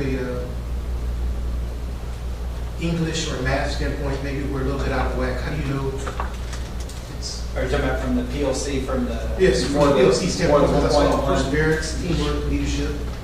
Absolutely, and part of that comes back for that PLC environment, and whether we're meeting with principals, whether we're meeting with coordinators. I think a lot of that will also come out in the audit, the curriculum audit that we've done, and talking about our alignment systemically from kindergarten on up. One of the things we talked about, we celebrated those successes of the SAT at the last principal's PLC, and what we talked about is that wasn't a high school celebration. It wasn't an 11th grade celebration. That was a pre-K through 12 celebration, because our kids don't achieve at that level without that alignment and without that stair step. And we really talk about that at each grade level. Our responsibility isn't to get them through that grade level. And we had this conversation just the other day. It is to prepare them to be successful at that next grade level. And so that aligned curriculum, that aligned instructional practice, and those kind of strategies, we continue to share those, and we'll continue to grow that with some of the things that we already have speculation on related to the curriculum and instruction audit, and just continue to align those systems. A lot of conversations. Thank you. I just wanted to say thank you to the Cibolo Valley teachers. Dr. Gibson and I was with him on his high-level rounding in the fall at Cibolo Valley, and I remember Ms. Goldbarn, the principal, taking us in to y'all's workroom area in first grade, and those posters being on the wall, and she talked about that, remember that, Dr. Gibson? And we discussed that, so I know that wasn't just something they got ready. Recently, it's been a fall year, because I saw it back in the last round. And I also want to say, I think one of the best things, and speaking as a parent and know lots of high school parents, I want to say that I heard from quite a few junior parents how happy they were with their SAT scores on the SAT day, and that their scores of their children were higher that day than they went on a Saturday, and their parents thought it was because they were in their natural environment. And I just can't say enough about how I'm so glad that y'all made that decision, and I know financially it probably costs some money, but that is giving an opportunity to students that may never have taken that SAT, but also the parents who, the kids have already taken it, they are very appreciative. So I just want to speak for them from that parent standpoint. One note on that, we talked about the courage to lead, and we talked about when we first shared that we were going to move to the SAT during the day. It was going to definitely raise our numbers, but that also could cause the scores, those that are being successful to drop because more kids are taking it. And some kids that wouldn't. What we were able to share tonight is that our belief that it was the right thing to do, and the best thing to do, what we're doing on those campuses, what we're doing systemically are paying off for us. The last thing in closing for me, she didn't share it, she said she might, but if you really want to see a PLC in action and you can't visit a campus, Ms. Leach has a video that she'd be happy to show you where they video what they're doing. And you want to talk about a high-level, highly organized, collaborative environment where they're getting after it and focused on the work and focused on kids, she has proof. Thank you. All right, thank you, Mr. Next item on the agenda is report for April 2017 construction update. Mr. Bruce.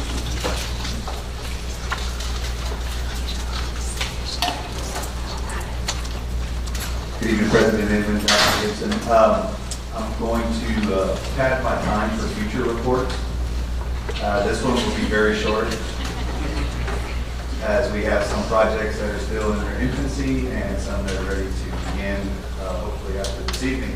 But as far as for Rose Garden, we're dodging raindrops and still drilling piers and preparing for the foundation at Rose Garden. So that project, I didn't want to show a bunch of drilling rigs, just drilling in the ground. So I think you can understand.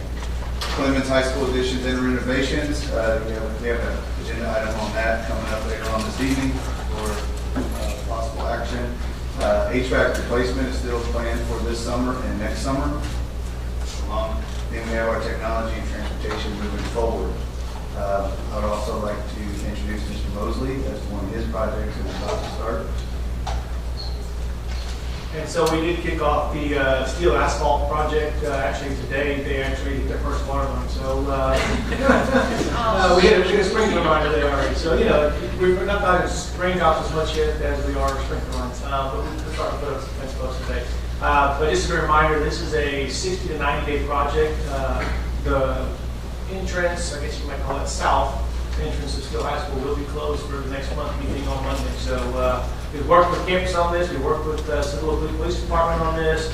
Just coordinating everything and making sure we've done everything we can to prepare for it. We know it's going to be an inconvenience for our campus, but certainly talking with our campus that this is going to be something that much better to do this the last month of the school year versus the first month of the school year. So it could be some inconveniences, but we've got a good plan. We work with campuses, so we'll have some new asphalt in 60 to 90 days. Ready to go for next year.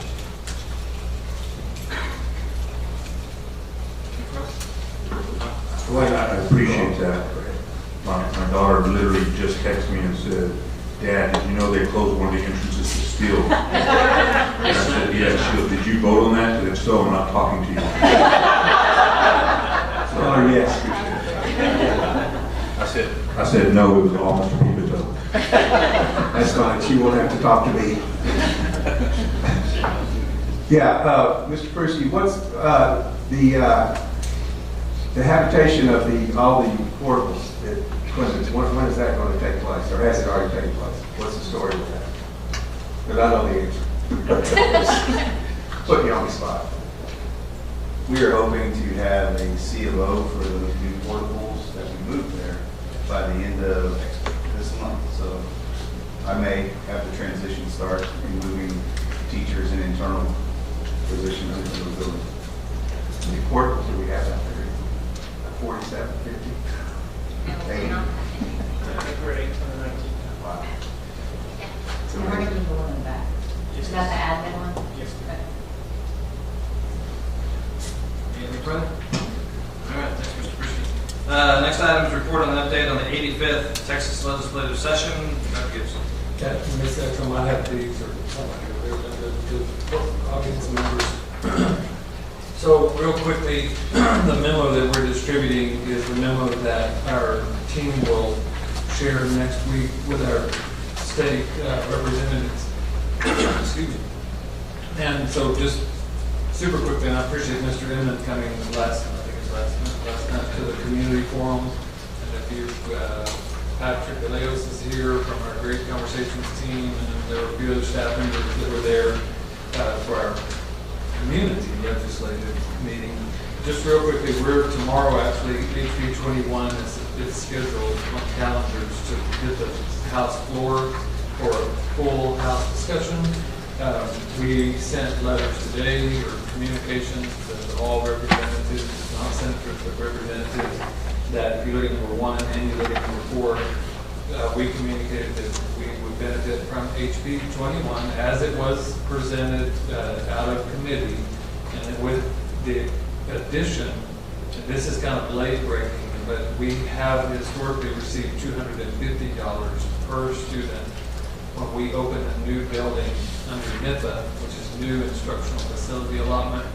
There's actually a proposed amendment that's made it out of committee for the first time ever, going to the floor tomorrow to be discussed to take that $250 per student up to $1,000 per student for that first year that building opens. And you can do the math. We open a building in 600 or 700 or 800 students times 1,000. That's real money to help us offset that first year of opening a campus. So we scrambled a while ago and got a communication off to all of our representatives, just exclamation points, and please let this thing go on. It will help us. They actually, what's interesting with some of these bills, and I'm going to give this kind of as a frame of reference, they'll pass a law like to go from $250 to $1,000, but they won't change the overall amount in the budget. Okay, so what that means is the first 5 districts that are in get it all, or the first. Okay, do you see what I'm saying? So, but they can say, well, we increased the amount, to $1,000, but they did, but only for those districts that got to it first. This particular amendment has an overall increase from like 20-something million to 45 million to fully fund what they project that $1,000 increase would be. So it was more money in for fast growth schools, is the bottom line. And we haven't seen that yet. So there's our information on A through F ratings, on a voucher by any name is still a voucher. And then we are bringing TRS care into our conversation, even though that doesn't directly impact us.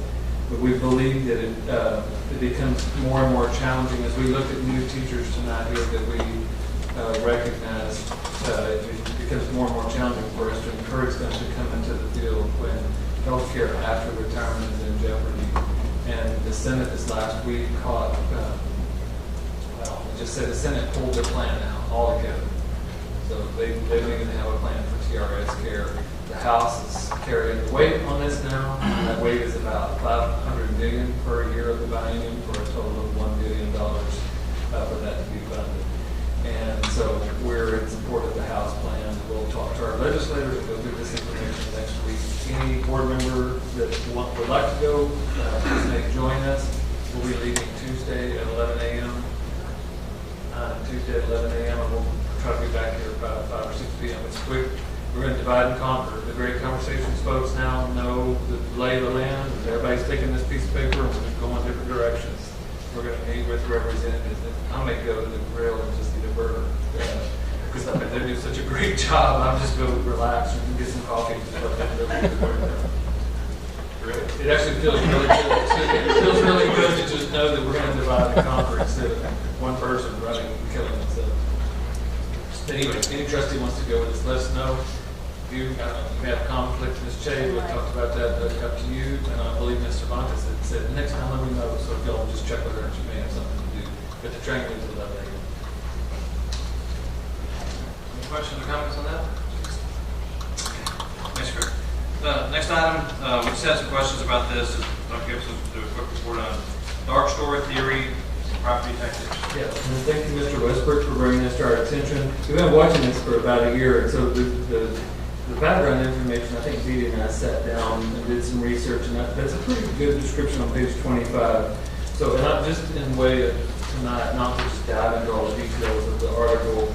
This started, I believe, in Detroit, and it actually was successful in Michigan. Now, the difference between where Michigan was 4 or 5 years ago and where Texas is today is pretty dramatic. So I guess to set some historical, there was a lot of struggling going on in Detroit at that time. So I think it was originally passed as a way to maybe help some of those stores. But then the Lowe's in particular caught on, and they're leading this charge nationwide. And then we're going to see, I think they're waiting to see what happens in the other big box stores. We think will follow suit. But basically, they've asked for their property tax valuation to be at the value of the building as it sits there, the building and the land as it would sit there empty. And I think the term with that, well, the appraisal district does not use that methodology. They use it at its highest and best use value. So they value it at, it's open, it's churning out money, so we're going to evaluate it at that level. Lowe's is asked for it to be evaluated not at its highest and best value, but at its empty shell. That I hate to just drill it down that simple, but that's really the bottom line. And so, whereas for the schools, technically, we wouldn't hurt as much on the M&O side because the state has to pick up any decrease in local property values. It could hurt us on our interest in sinking tax rate because there's not an equalization formula for that. But that's where it would hurt us. For cities and counties, it could be devastating if Lowe's wins and another wins and another wins and another one. And some cities outside, it was in maybe San Antonio, I think Chief McManus said, well, okay, that's fine, don't dial 911. I mean, if you're not going to pay, your best and highest use of value, don't dial 911 if you have someone robbing your store, because that's how we pay for all the people that would come and onto it. So they got kind of a war order because of the impact that it could have on the city. Well, they couldn't rob the store, it'd be empty. No, it would be full. It would be full. It would just be valued to that. But that's kind of how McManus, I think, that's what he was saying. I mean, it's not. We have to protect the store. So anyway, that's a real quick overview. Robert, I don't think you had asked for it. Is that kind of given up? Yeah, that's perfectly fine. It's just, I think Gary and I, we went to a Go Public meeting, and there was concerns about it. So I just thought it'd be appropriate for us to get some information on it. Thanks. Good. When I sat on the Appraisal District Board, there's already companies doing that here in the state of Texas. I don't know that they argue their tax base or their valuation all the time. Right. So there's constant, if you talk to Jamie at the Appraisal District Board, she can tell you the litigation that's already in place with some of these, like Target. When I sat on the board up there, their Target's been engaged in that for many years. I'm not saying that they want it to be zero or at the lowest. They're just constantly saying, well, wait a second here, you can't increase me that high. They're like any other property owner like we are. Right. There's already those discussions. It hasn't gotten that bad. And I guess that's probably the difference. Lowe's just went the whole way. Right. It's in a devastated area up there.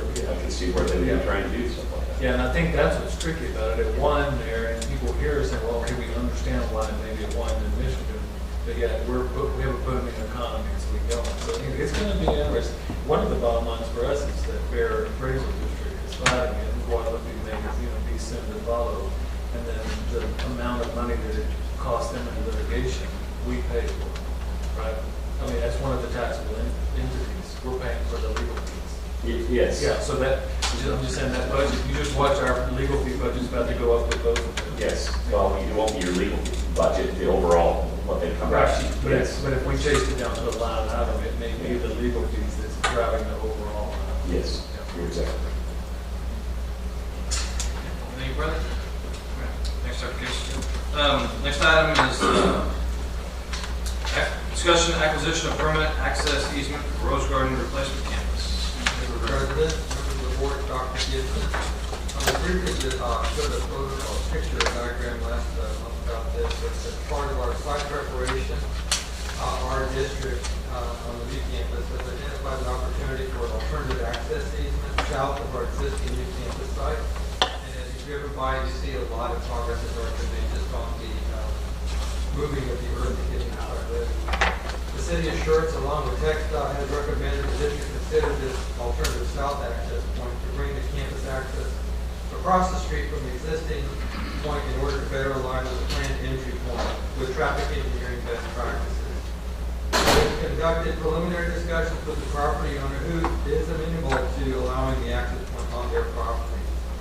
No consideration would be transferred to that property owner just as putting the access drive on his property.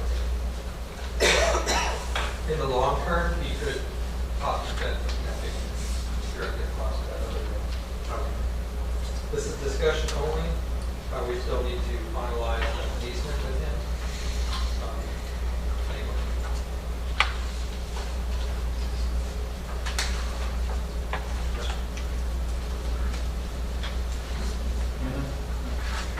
Thanks, man. Next item is discussion and review of initial estimated budget projections for budget development process. Ms. Maloney?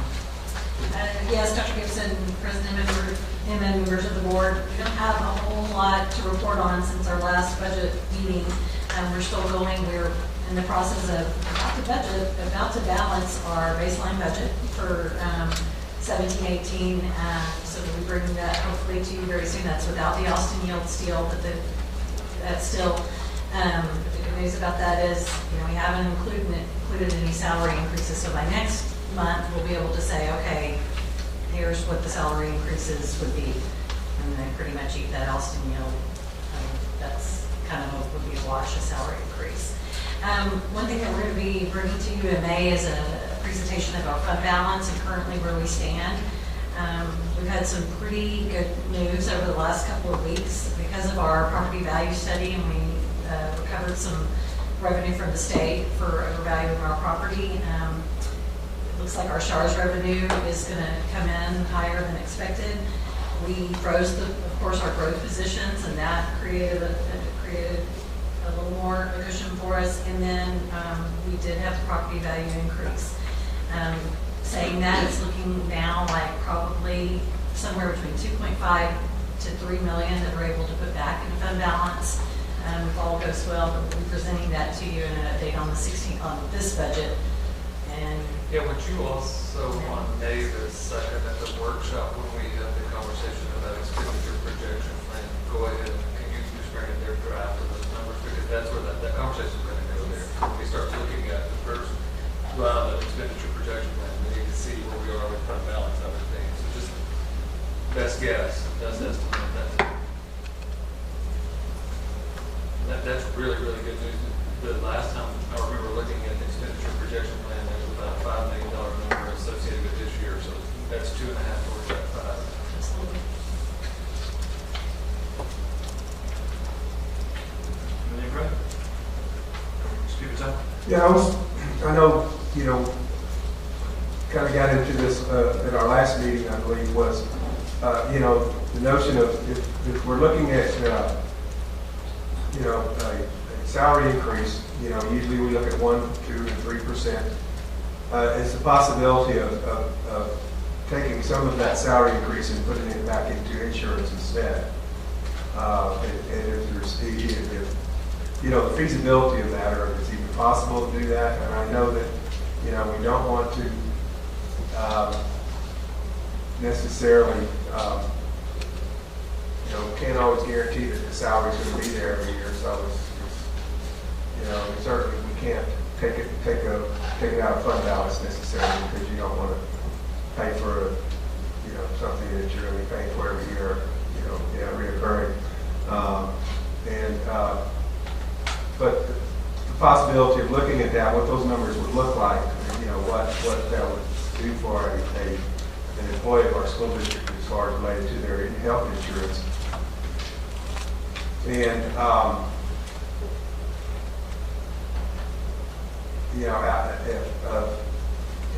just an idea of what those numbers would look like, if that's even a possibility of doing that, or if it's even possible, would it be something that an employee could, they could either take 3%, or they could take the 2% plus and have some extra help with the health insurance, something like that. Yeah, we heard you mention that at the budget workshop, and so what Linda had and Pages, we were working with our consultant on the potential shift to the partially self-funded. One of the greatest costs as you transition into that is to build enough of a fund balance that you can bring, basically. And just like Maggie Cornejo and her enterprise fund carries a fund balance because she never wants to get caught short, and just like we keep the fund balance in our bond repayments in our partially self-funded account. If the board chose to go that direction, we would have to have a fund balance. And one of the hardest things is in your first 1 or 2 or 3 years, you have to make enough money beyond your claims to put money away. So if the board wanted to consider, and we're going to have a conversation in conjunction with our expenditure projection plan, if you wanted to consider assigning part of our general operating fund balance to that, that takes a lot of pressure off of that first and second year of partially self-funded, which means we're able to take that cost off of them initially, because we're going to have to do cost plus to build the fund balance. Now we can just do it at whatever we get the rate in. Well, it's a way to get to what you're saying. Yeah, and that's just, I'm not enough into it to know, what's the best thing to do, or if it would even be possible, but it's just something that I thought might help in the insurance area. Because again, that's a non-taxable benefit, And some folks would be willing to give up that 1% of the salary increase, whatever that would be.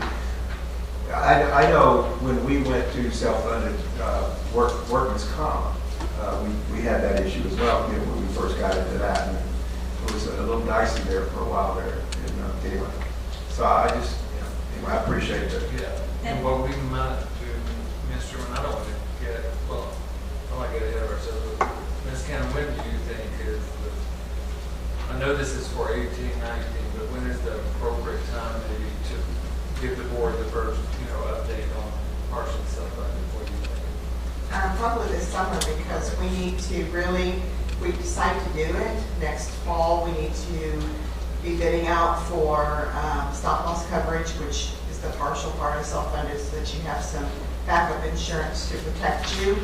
Along with, we may also want to go out for bid for just the major health as self-funded. So this summer, just to make that decision, be ready for next fall. That's fine, because I agree. I think this summer we need to have the first conversation here, kind of lay that out. It's really complicated. We have to have the bidding done by November, December, January, or No, December probably the latest, because then you want to, in the spring, you've got to get it ready to then be ready for enrollment, and it really takes a lot of time to get all that, the bids in and process it and all, so. There's no way to understand this. Don't tell me unless you hear multiple presentations. We just have to start somewhere. The process for partially funded or self-funded in total? Partially self-funded.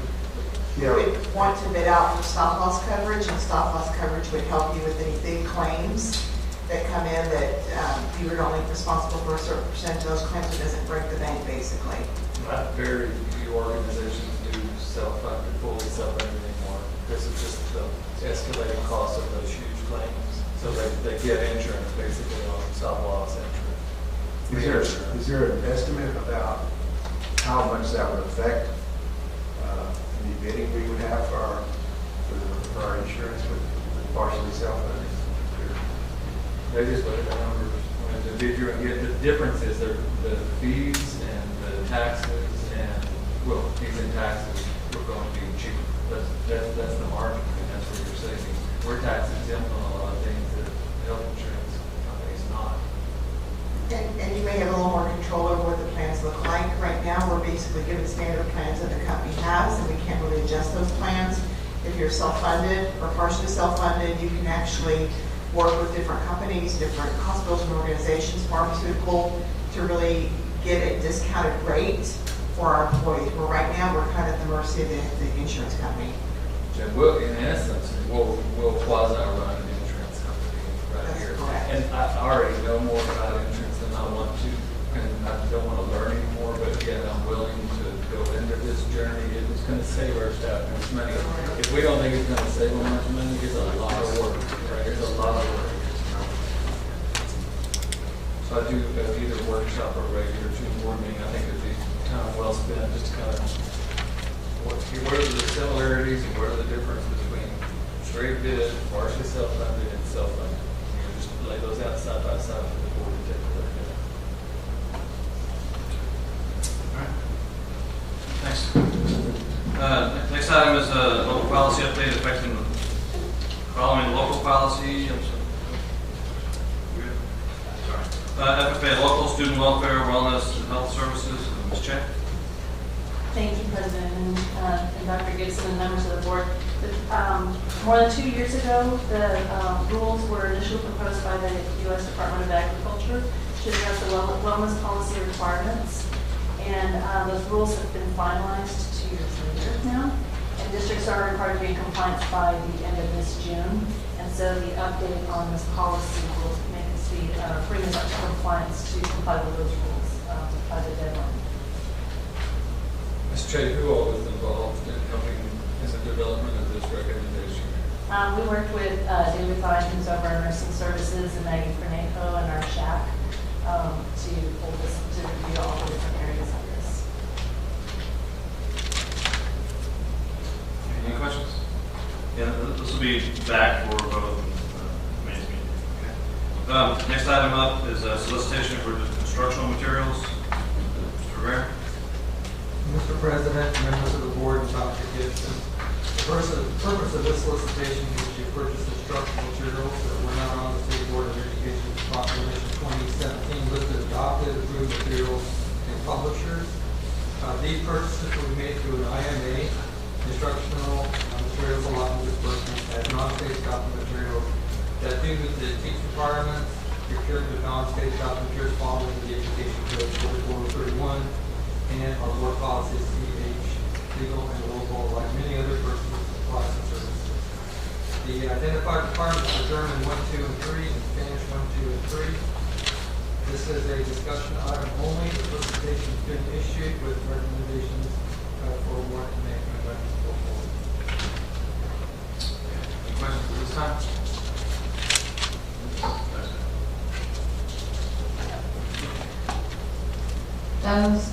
Those were on our list last time, but they weren't fully tweaked. They were on the proclamation list or not? These items were not on the 2017 proclamation. Okay. However, our staff, and I think Michelle can say more about this, our staff has reviewed samples from this particular publisher, and that's what we're finding out. Yeah, they reviewed materials from those on the list and not on the list. Right. And this project was by far of higher quality and met their needs. Some of the same ones from last time, which is Yes.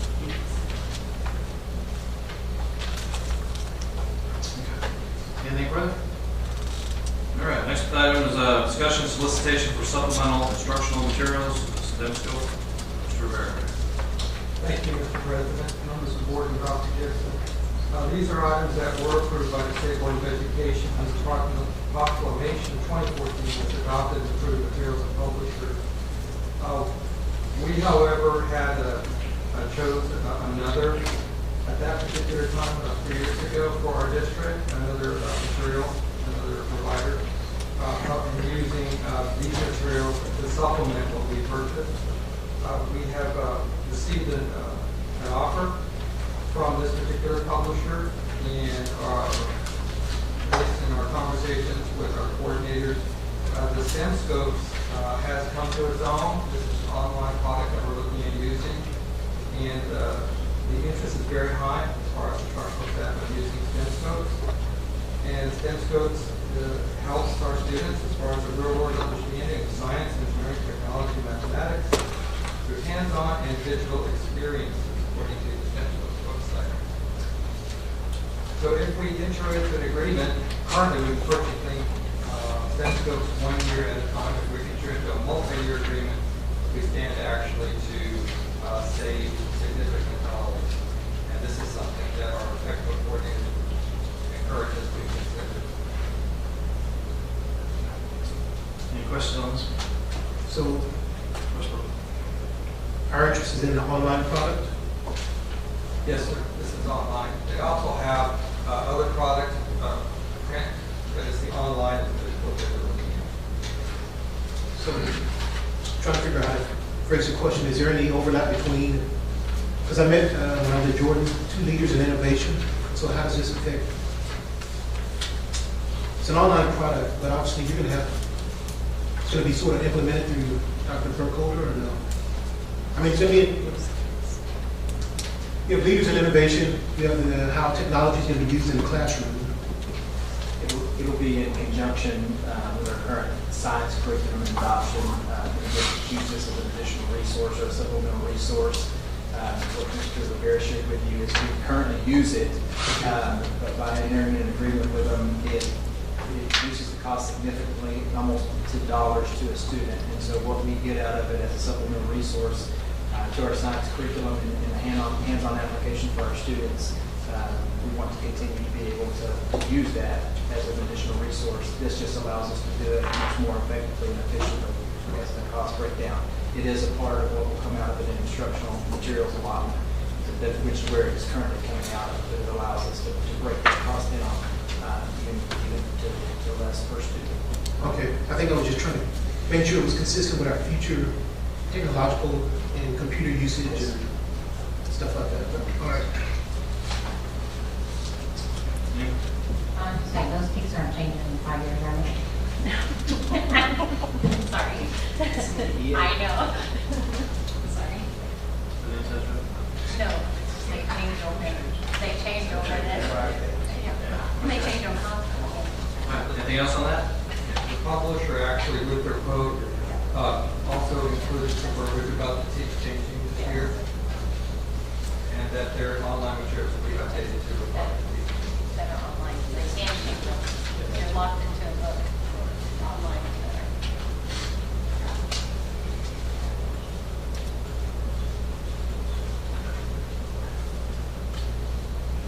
I think next item is a solicitation for classroom interactive flat panel displays. Thank you. Speaking of technology in the classroom, classroom interactive flat panel displays, we've all become familiar over time with the interactive whiteboards. This is just a natural progression of technology with the interactive flat panel displays. Are for our students and teachers to use in the classroom to increase their achievement. It is slightly more advanced than interactive whiteboards. It takes away the need for a projector. It's central in the classroom. It can be manipulated by touch by both the reader and the students. Sometimes the magnetic styles may be used to allow pupils to interact smoothly and instantly by using a variety of multi-touch gestures. Speakers are built in. The sound is focused totally on the display itself. Some people have compared the flat panel display as a giant iPad in the classroom, giving students and teachers exposure to technology that they may use every day or learn from. The image quality in terms of image resolution is better, it's clearer, it's brighter image, and this image can be maintained at a higher quality over a longer number of years with more filters, more light bulbs, this consumables. Overall, good thing technology costs have come down since these first came out, so it's become more and more competitive. This is something we'll only hope to bring this back to the board. I don't know because I use them, but it's not a video. So it's more advanced, isn't it, than the video board? Yes. Yeah. So my question would be, so look at our new schools, will we put, so they'll go like the new Rose Garden, all that will be, and then are we replacing slowly but surely all the smart boards as they go out? Yes, and we do have smart boards that are aging. And Yes. Very. I remember when they first came. My Yes. daughter was in kindergarten, and now she's going to be in high school. So. And the parts are almost impossible to get. So we need to begin to start replacing those. Awesome. That's great. Can that answer part of my question? What's the price differential between interactive whiteboard and another? So what are we talking about? Based on research, there's very little difference in price right now. The biggest difference is, like Dr. Gibson just pointed out to me, is the bulb. You have to have in the projector. The bulbs. I know when we started the smart board thing when I was principal, and I just remember bulbs going out, and there goes your budget. I mean, your whole budget. That's one bulb. Yeah, you know what? You're get them on the black market. What? I mean, that's what they were doing. I mean, they were expensive, let me tell you. And so I would imagine the initial cost, but I would almost bet, with the group, if you don't need the projector, there's got to be, some may not be. There is an initial cost is higher for the flat panel display. However, the total cost of ownership, looking at what Mr. Peebles said, no filters, no bulbs, and as the projectors get older, the bulbs get older, they're harder to find, and their cost rises. So the total cost of ownership at this point is not even. But the quality and the clarity, the brightness, and the image resolution on the interactive whiteboard, sometimes you'll be in a corner of the room and you can't quite make out the image. However, with these flat panel displays, you can see the image where you are. So it is much better for student learning. Anything further on this one? All right, next item is Bear's looking for a job for that, so. We have an empty chair, I don't think. I'm just reading what they provide.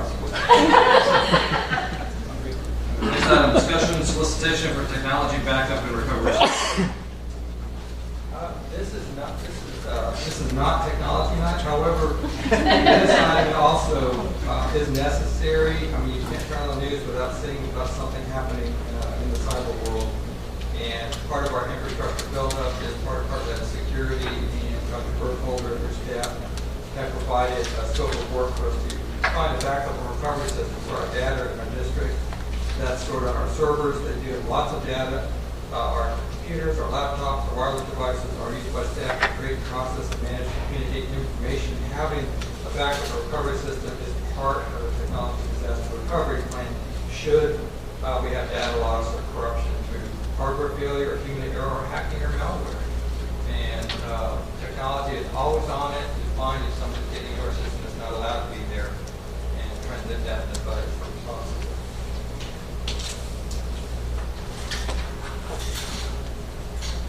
Any questions or comments?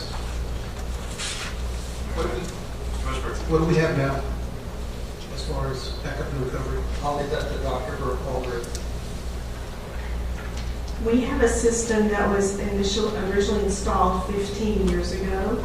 It still, it doesn't use tape, but it does use discs that we have to go pick up manually to switch them out. It's archaic. It doesn't serve the purpose that we need. It leaves us open for a lot of error. So replacing the backup system will allow us to automate the backup process. It will have a cloud option so we can truly have an off-site data storage for disaster recovery. Right now we just store it in another location in the district. So this would allow us to have a true out-of-district backup. It's what we have is not serving what we need it to be. Thank you. Anything else? All right. Last item, Mr. Rivera. This is it. Solicitation for single sign-on services. Thank you, Mr. President. Our goal is to create a unified experience for our students, teachers, and staff by allowing them to reach critical resources on the district network, whether that person is in or outside of a district area. And the unified cloud solution will allow for more efficient password management, decrease instructional time loss, managing access to multiple digital resources, and better filing systems. The services provided by the Word Form will generate a tightly integrated delivery platform of all public and private cloud applications over a secure web-based copy interface. This will increase the efficiency and effectiveness across our district and across the network in our district as a whole. This is estimated to come for our board next month for recommendation for award. Anything further? Okay. Anything else, Matt? Good. Okay. All right. So that concludes the report and discussion items. And as you know, what we've been doing is having a discussion item tonight, and then our next regular board meeting, having several of these come back for action. And as far as I have, I officially confirmed. So numbers 5, 7, 8, 9, 10, 11, and 12 should be on the agenda for information. Right.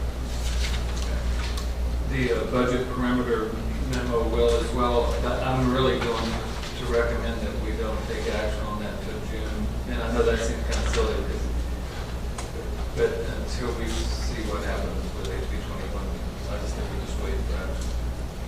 It may be a discussion item or just basically a placeholder in case something changes. Anything further? We'll move on to the consent agenda items. And again, these are items that are normally either on our consent agenda or things that we've discussed at a previous board meeting. Trustees are more than welcome to pull any particular item for individual discussion if necessary. Would anyone like to pull an item? Mr. President, Motion. I move the Board of Trustees approve the consent agenda as presented on page 21 of our agenda package. 51, I'm sorry, page 51. Second.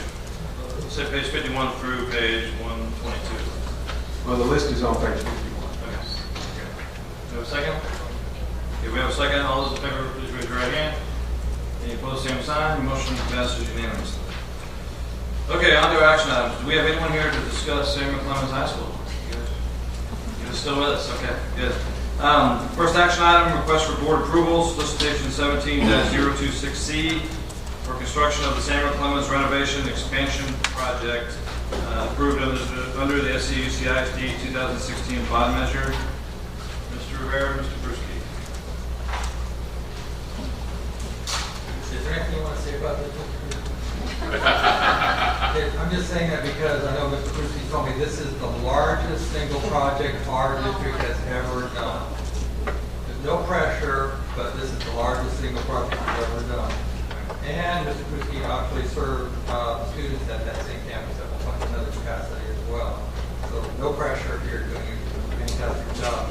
We did, after an extensive bidding and evaluation process, well, let me just say, the Clemens project is the largest component of our current 2016 bond measure, called by this board and approved by our community.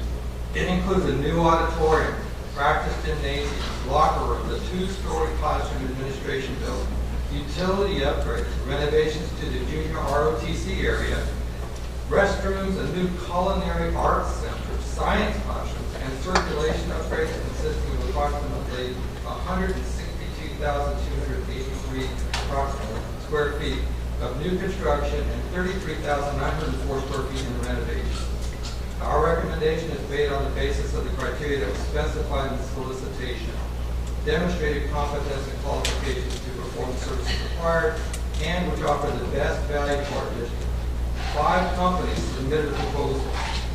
The evaluation criteria included relevant school experience, their project management ability, which was critical in this project, past performance, subcontractors and suppliers, and their cost.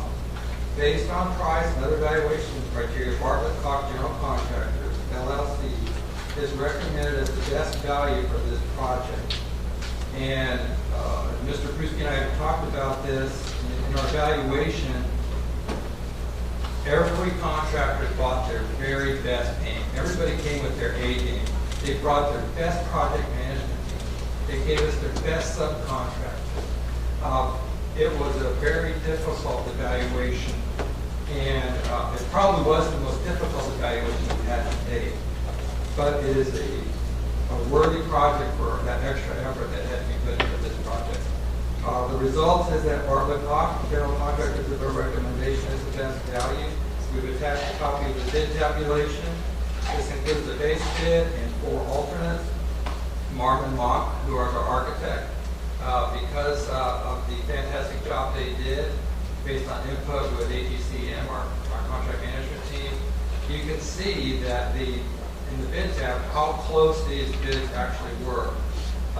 That's a credit to, they're all bidding on the same thing, and they're bidding on what they think it's going to cost to build this, and not trying to fluff anything. So we're very excited about this project, and I'm trying to tamp down my enthusiasm. That's wow.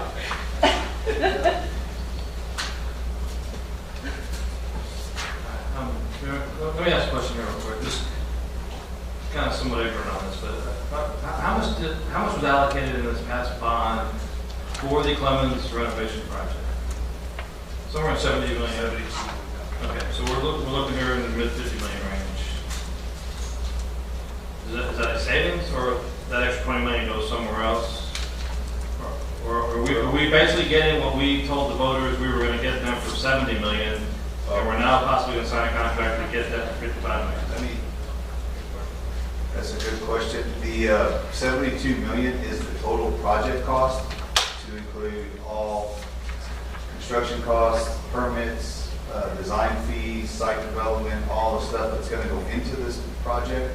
The construction cost estimate is in that bid tab right there. We're very happy with these numbers that we got for the hard construction costs. So the cost that we have here that Matt is alluding to for the best value is what we were looking for. It looks like it's a lot less, but when we get into this, the percentages will grow in that dollar amount for the total project. Just like, for instance, Cibolo Valley Elementary was $28 million, $28,181. And we budgeted 32 or 34 for that one back in 2013. So the construction cost, but an elementary cost total is much different than a high school cost. And your auditorium and your supplies that go into these things and your supportive materials are going to increase the total cost for this project. All the furniture, all the fixtures, all the equipment. All that's covered in the remaining part of the fund. Usually around here, if it's a $1,000 topic, we'll talk for 2 or 3 hours, debating back and forth, and $55 million, I mean, what the heck, right? It happens every time. Usually the $1,000 topics we only touch on one time. Yes. Twice maybe. This one we've been dealing with for quite a while. So does anybody, any further questions on this? I would, So let's go ahead and have a motion first. yeah, that's a good idea. I move that the Board of Trustees accept the proposal from Bartlett Cox General and Constructors, LLC, to construct the Samuel Clemens renovation expansion project and authorize the superintendent to negotiate and execute a contract for a not to exceed amount of $55,769,000 as per solicitation number 17-026C, and acknowledge that funds are approved under the 2016 Samuel Clemens renovation expansion bond measure. Second. Okay, we have motion second. Any further discussion or questions? Yeah, I was just, knowledge question was, Bartlett Cox was involved in the steel project. Is that correct? I thought so. We built the original campus and the Wigan. Right. Just for argument's sake, I mean, I think steel is built for what, 38 million, maybe 30 million? Less than 40. Approximately 36. Any questions, anyone? All right, we have a motion and a second on the table. All those in favor, please raise your right hand. Any opposed, same sign. All right. Congratulations, gentlemen. Thank you. You guys go out in the hallway and celebrate now, or you guys seem kind of quiet about it? Now the work starts. Time to get to work. Hey, Wayne, if you can take them out to the construction site and get started here. Be careful. Appreciate it. Take a flashlight with you. Congratulations, gentlemen. Next item on the agenda, request for board approval, additional instructional materials under proclamation 2017. Ms. Shea. Yes, this was a discussion item last month. Due to some course changes in a couple of CTE courses and published degrees in a couple of other CTE courses, we just have some additional titles for board approval under proclamation 2017. Mr. President, I move the Board of Trustees approve the recommendations for instructional materials that support these courses in career technical education beginning in the 2017-18 school year. Junior high college and readiness, career readiness, college and career readiness by Pearson, high school business information management 1, business information management 1, office 2016 by Pearson from Ms. Hall, high school robotics 1, robot building for teens by Cengage, and high school robotics 2, basic robotics by Cengage. Do we have a second? I second. Motion and a second. Any further discussion or questions? Just right there. If not, all those in favor, please raise your right hand. Motion also passes unanimously. My understanding,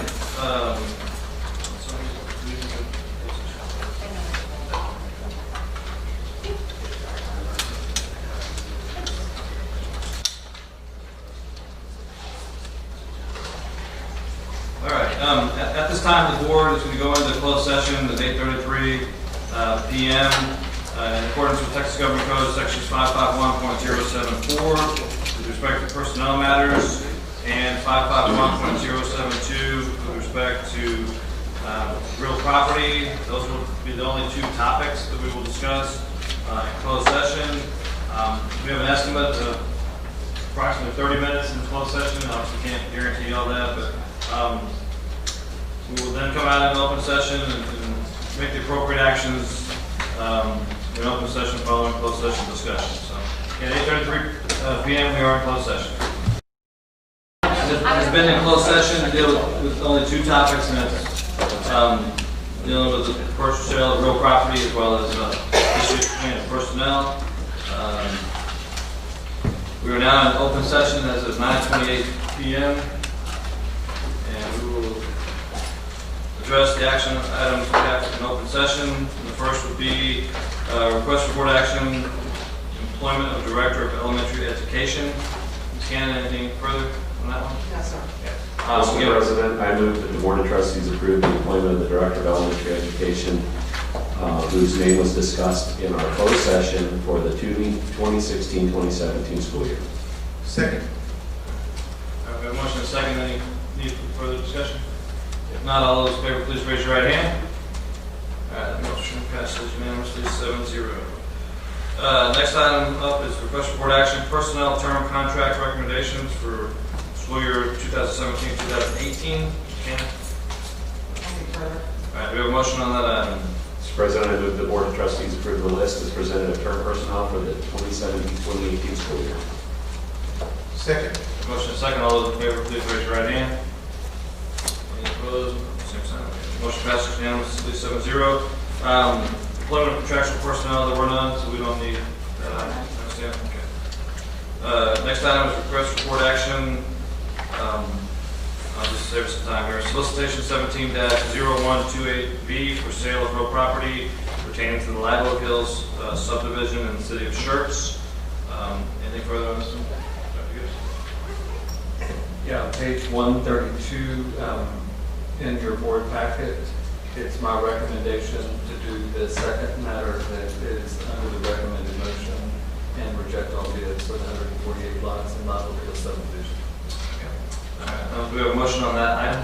Mr. President, I move that the board reject all bids for the 148 lots in the Live Oak Hills subdivision. Second. Motion and second. Any further discussion or questions? All those in favor of the motion, please raise your right hand. Any opposed, same sign. Motion passes unanimously 7-0.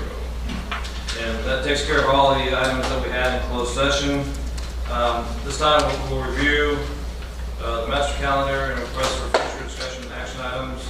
Mr. Details on that. I know Mr. Creedy has requested a report dealing with safety and security cameras and other related issues.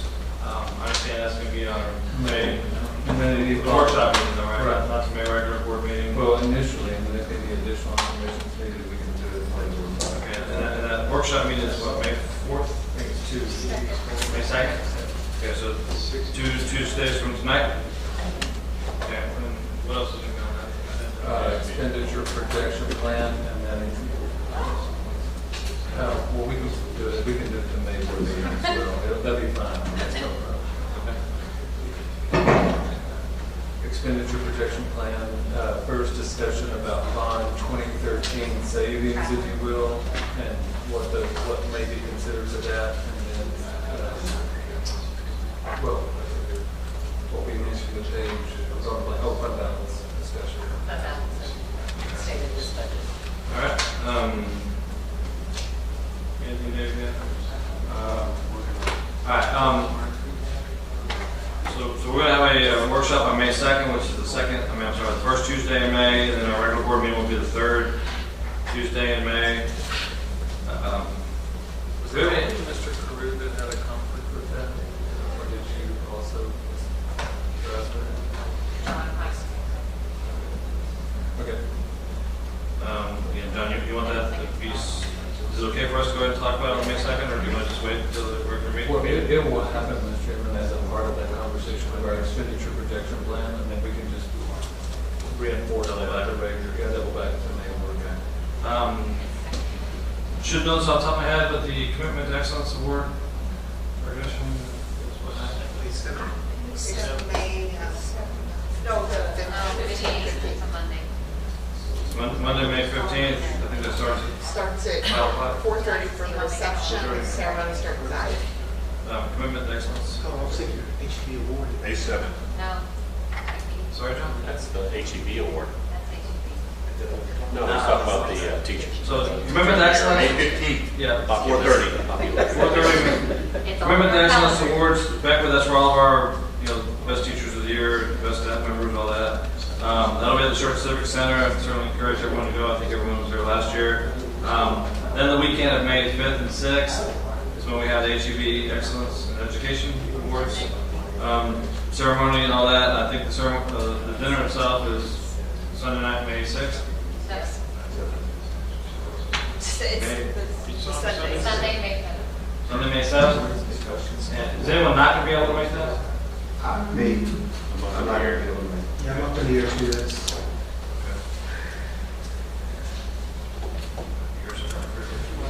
A year's supply of food groceries, oh wow. Any other major events? Well, the 12th is the Steel National Honor Society banquet. The 12th is the Clements Band banquet. And the 15th is the Commitment to Excellence. The 22nd is Corporate Honors Night. When's Builder's Club? Hold on. I got a busy one. The 31st is Allison Steele graduation. Correct the one. 31st. Wednesday. Any questions on all of those? Okay, I do have the board meeting planning calendar for May, our May regular meeting. We have our normal every month items on the agenda. We have an action item with Chapter 21, non-Chapter 21 personnel contracts, so probationary contracts for 2017-2018. We have a recognition of student resource officers, recognition of Green Valley Elementary Lighthouse team, student staff. We also have Cibolo Toll Road. We have the easement Rose Garden replacement, Rose Garden replacement campus, budget projections, 17-18. Local policy update, FFA local, wellness, supplemental instruction material, classroom interactive flat panel displays.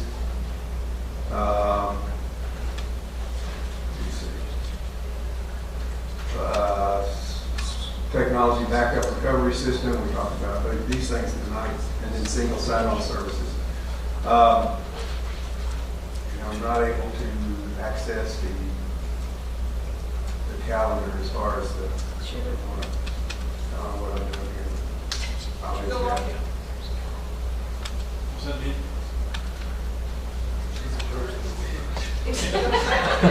I clicked on the link at the bottom of the Well, that pretty much covers what's in there, right? Yeah. well, that's just, I don't have the meetings, so, that sort of thing, so.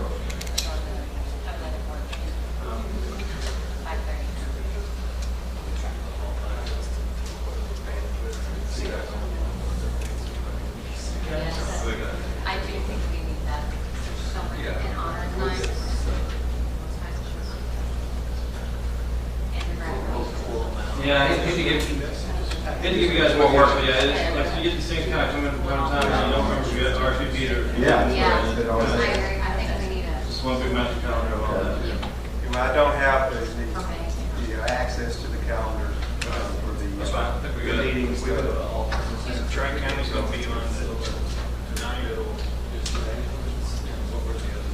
Honors night. Graduation. We'll just on May.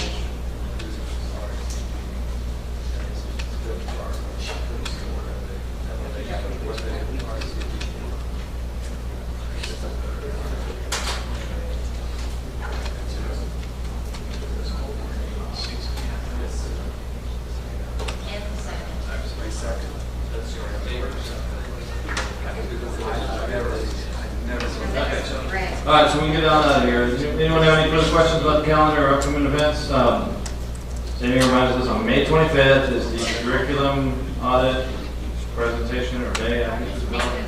If you want to talk a little bit about that real quick. I don't know if you got RCPs from everybody yet on that. Okay, as far as the Board May 25th, I can't remember for sure. I have to look at it later in the afternoon, 4:30. There's a series of opportunities.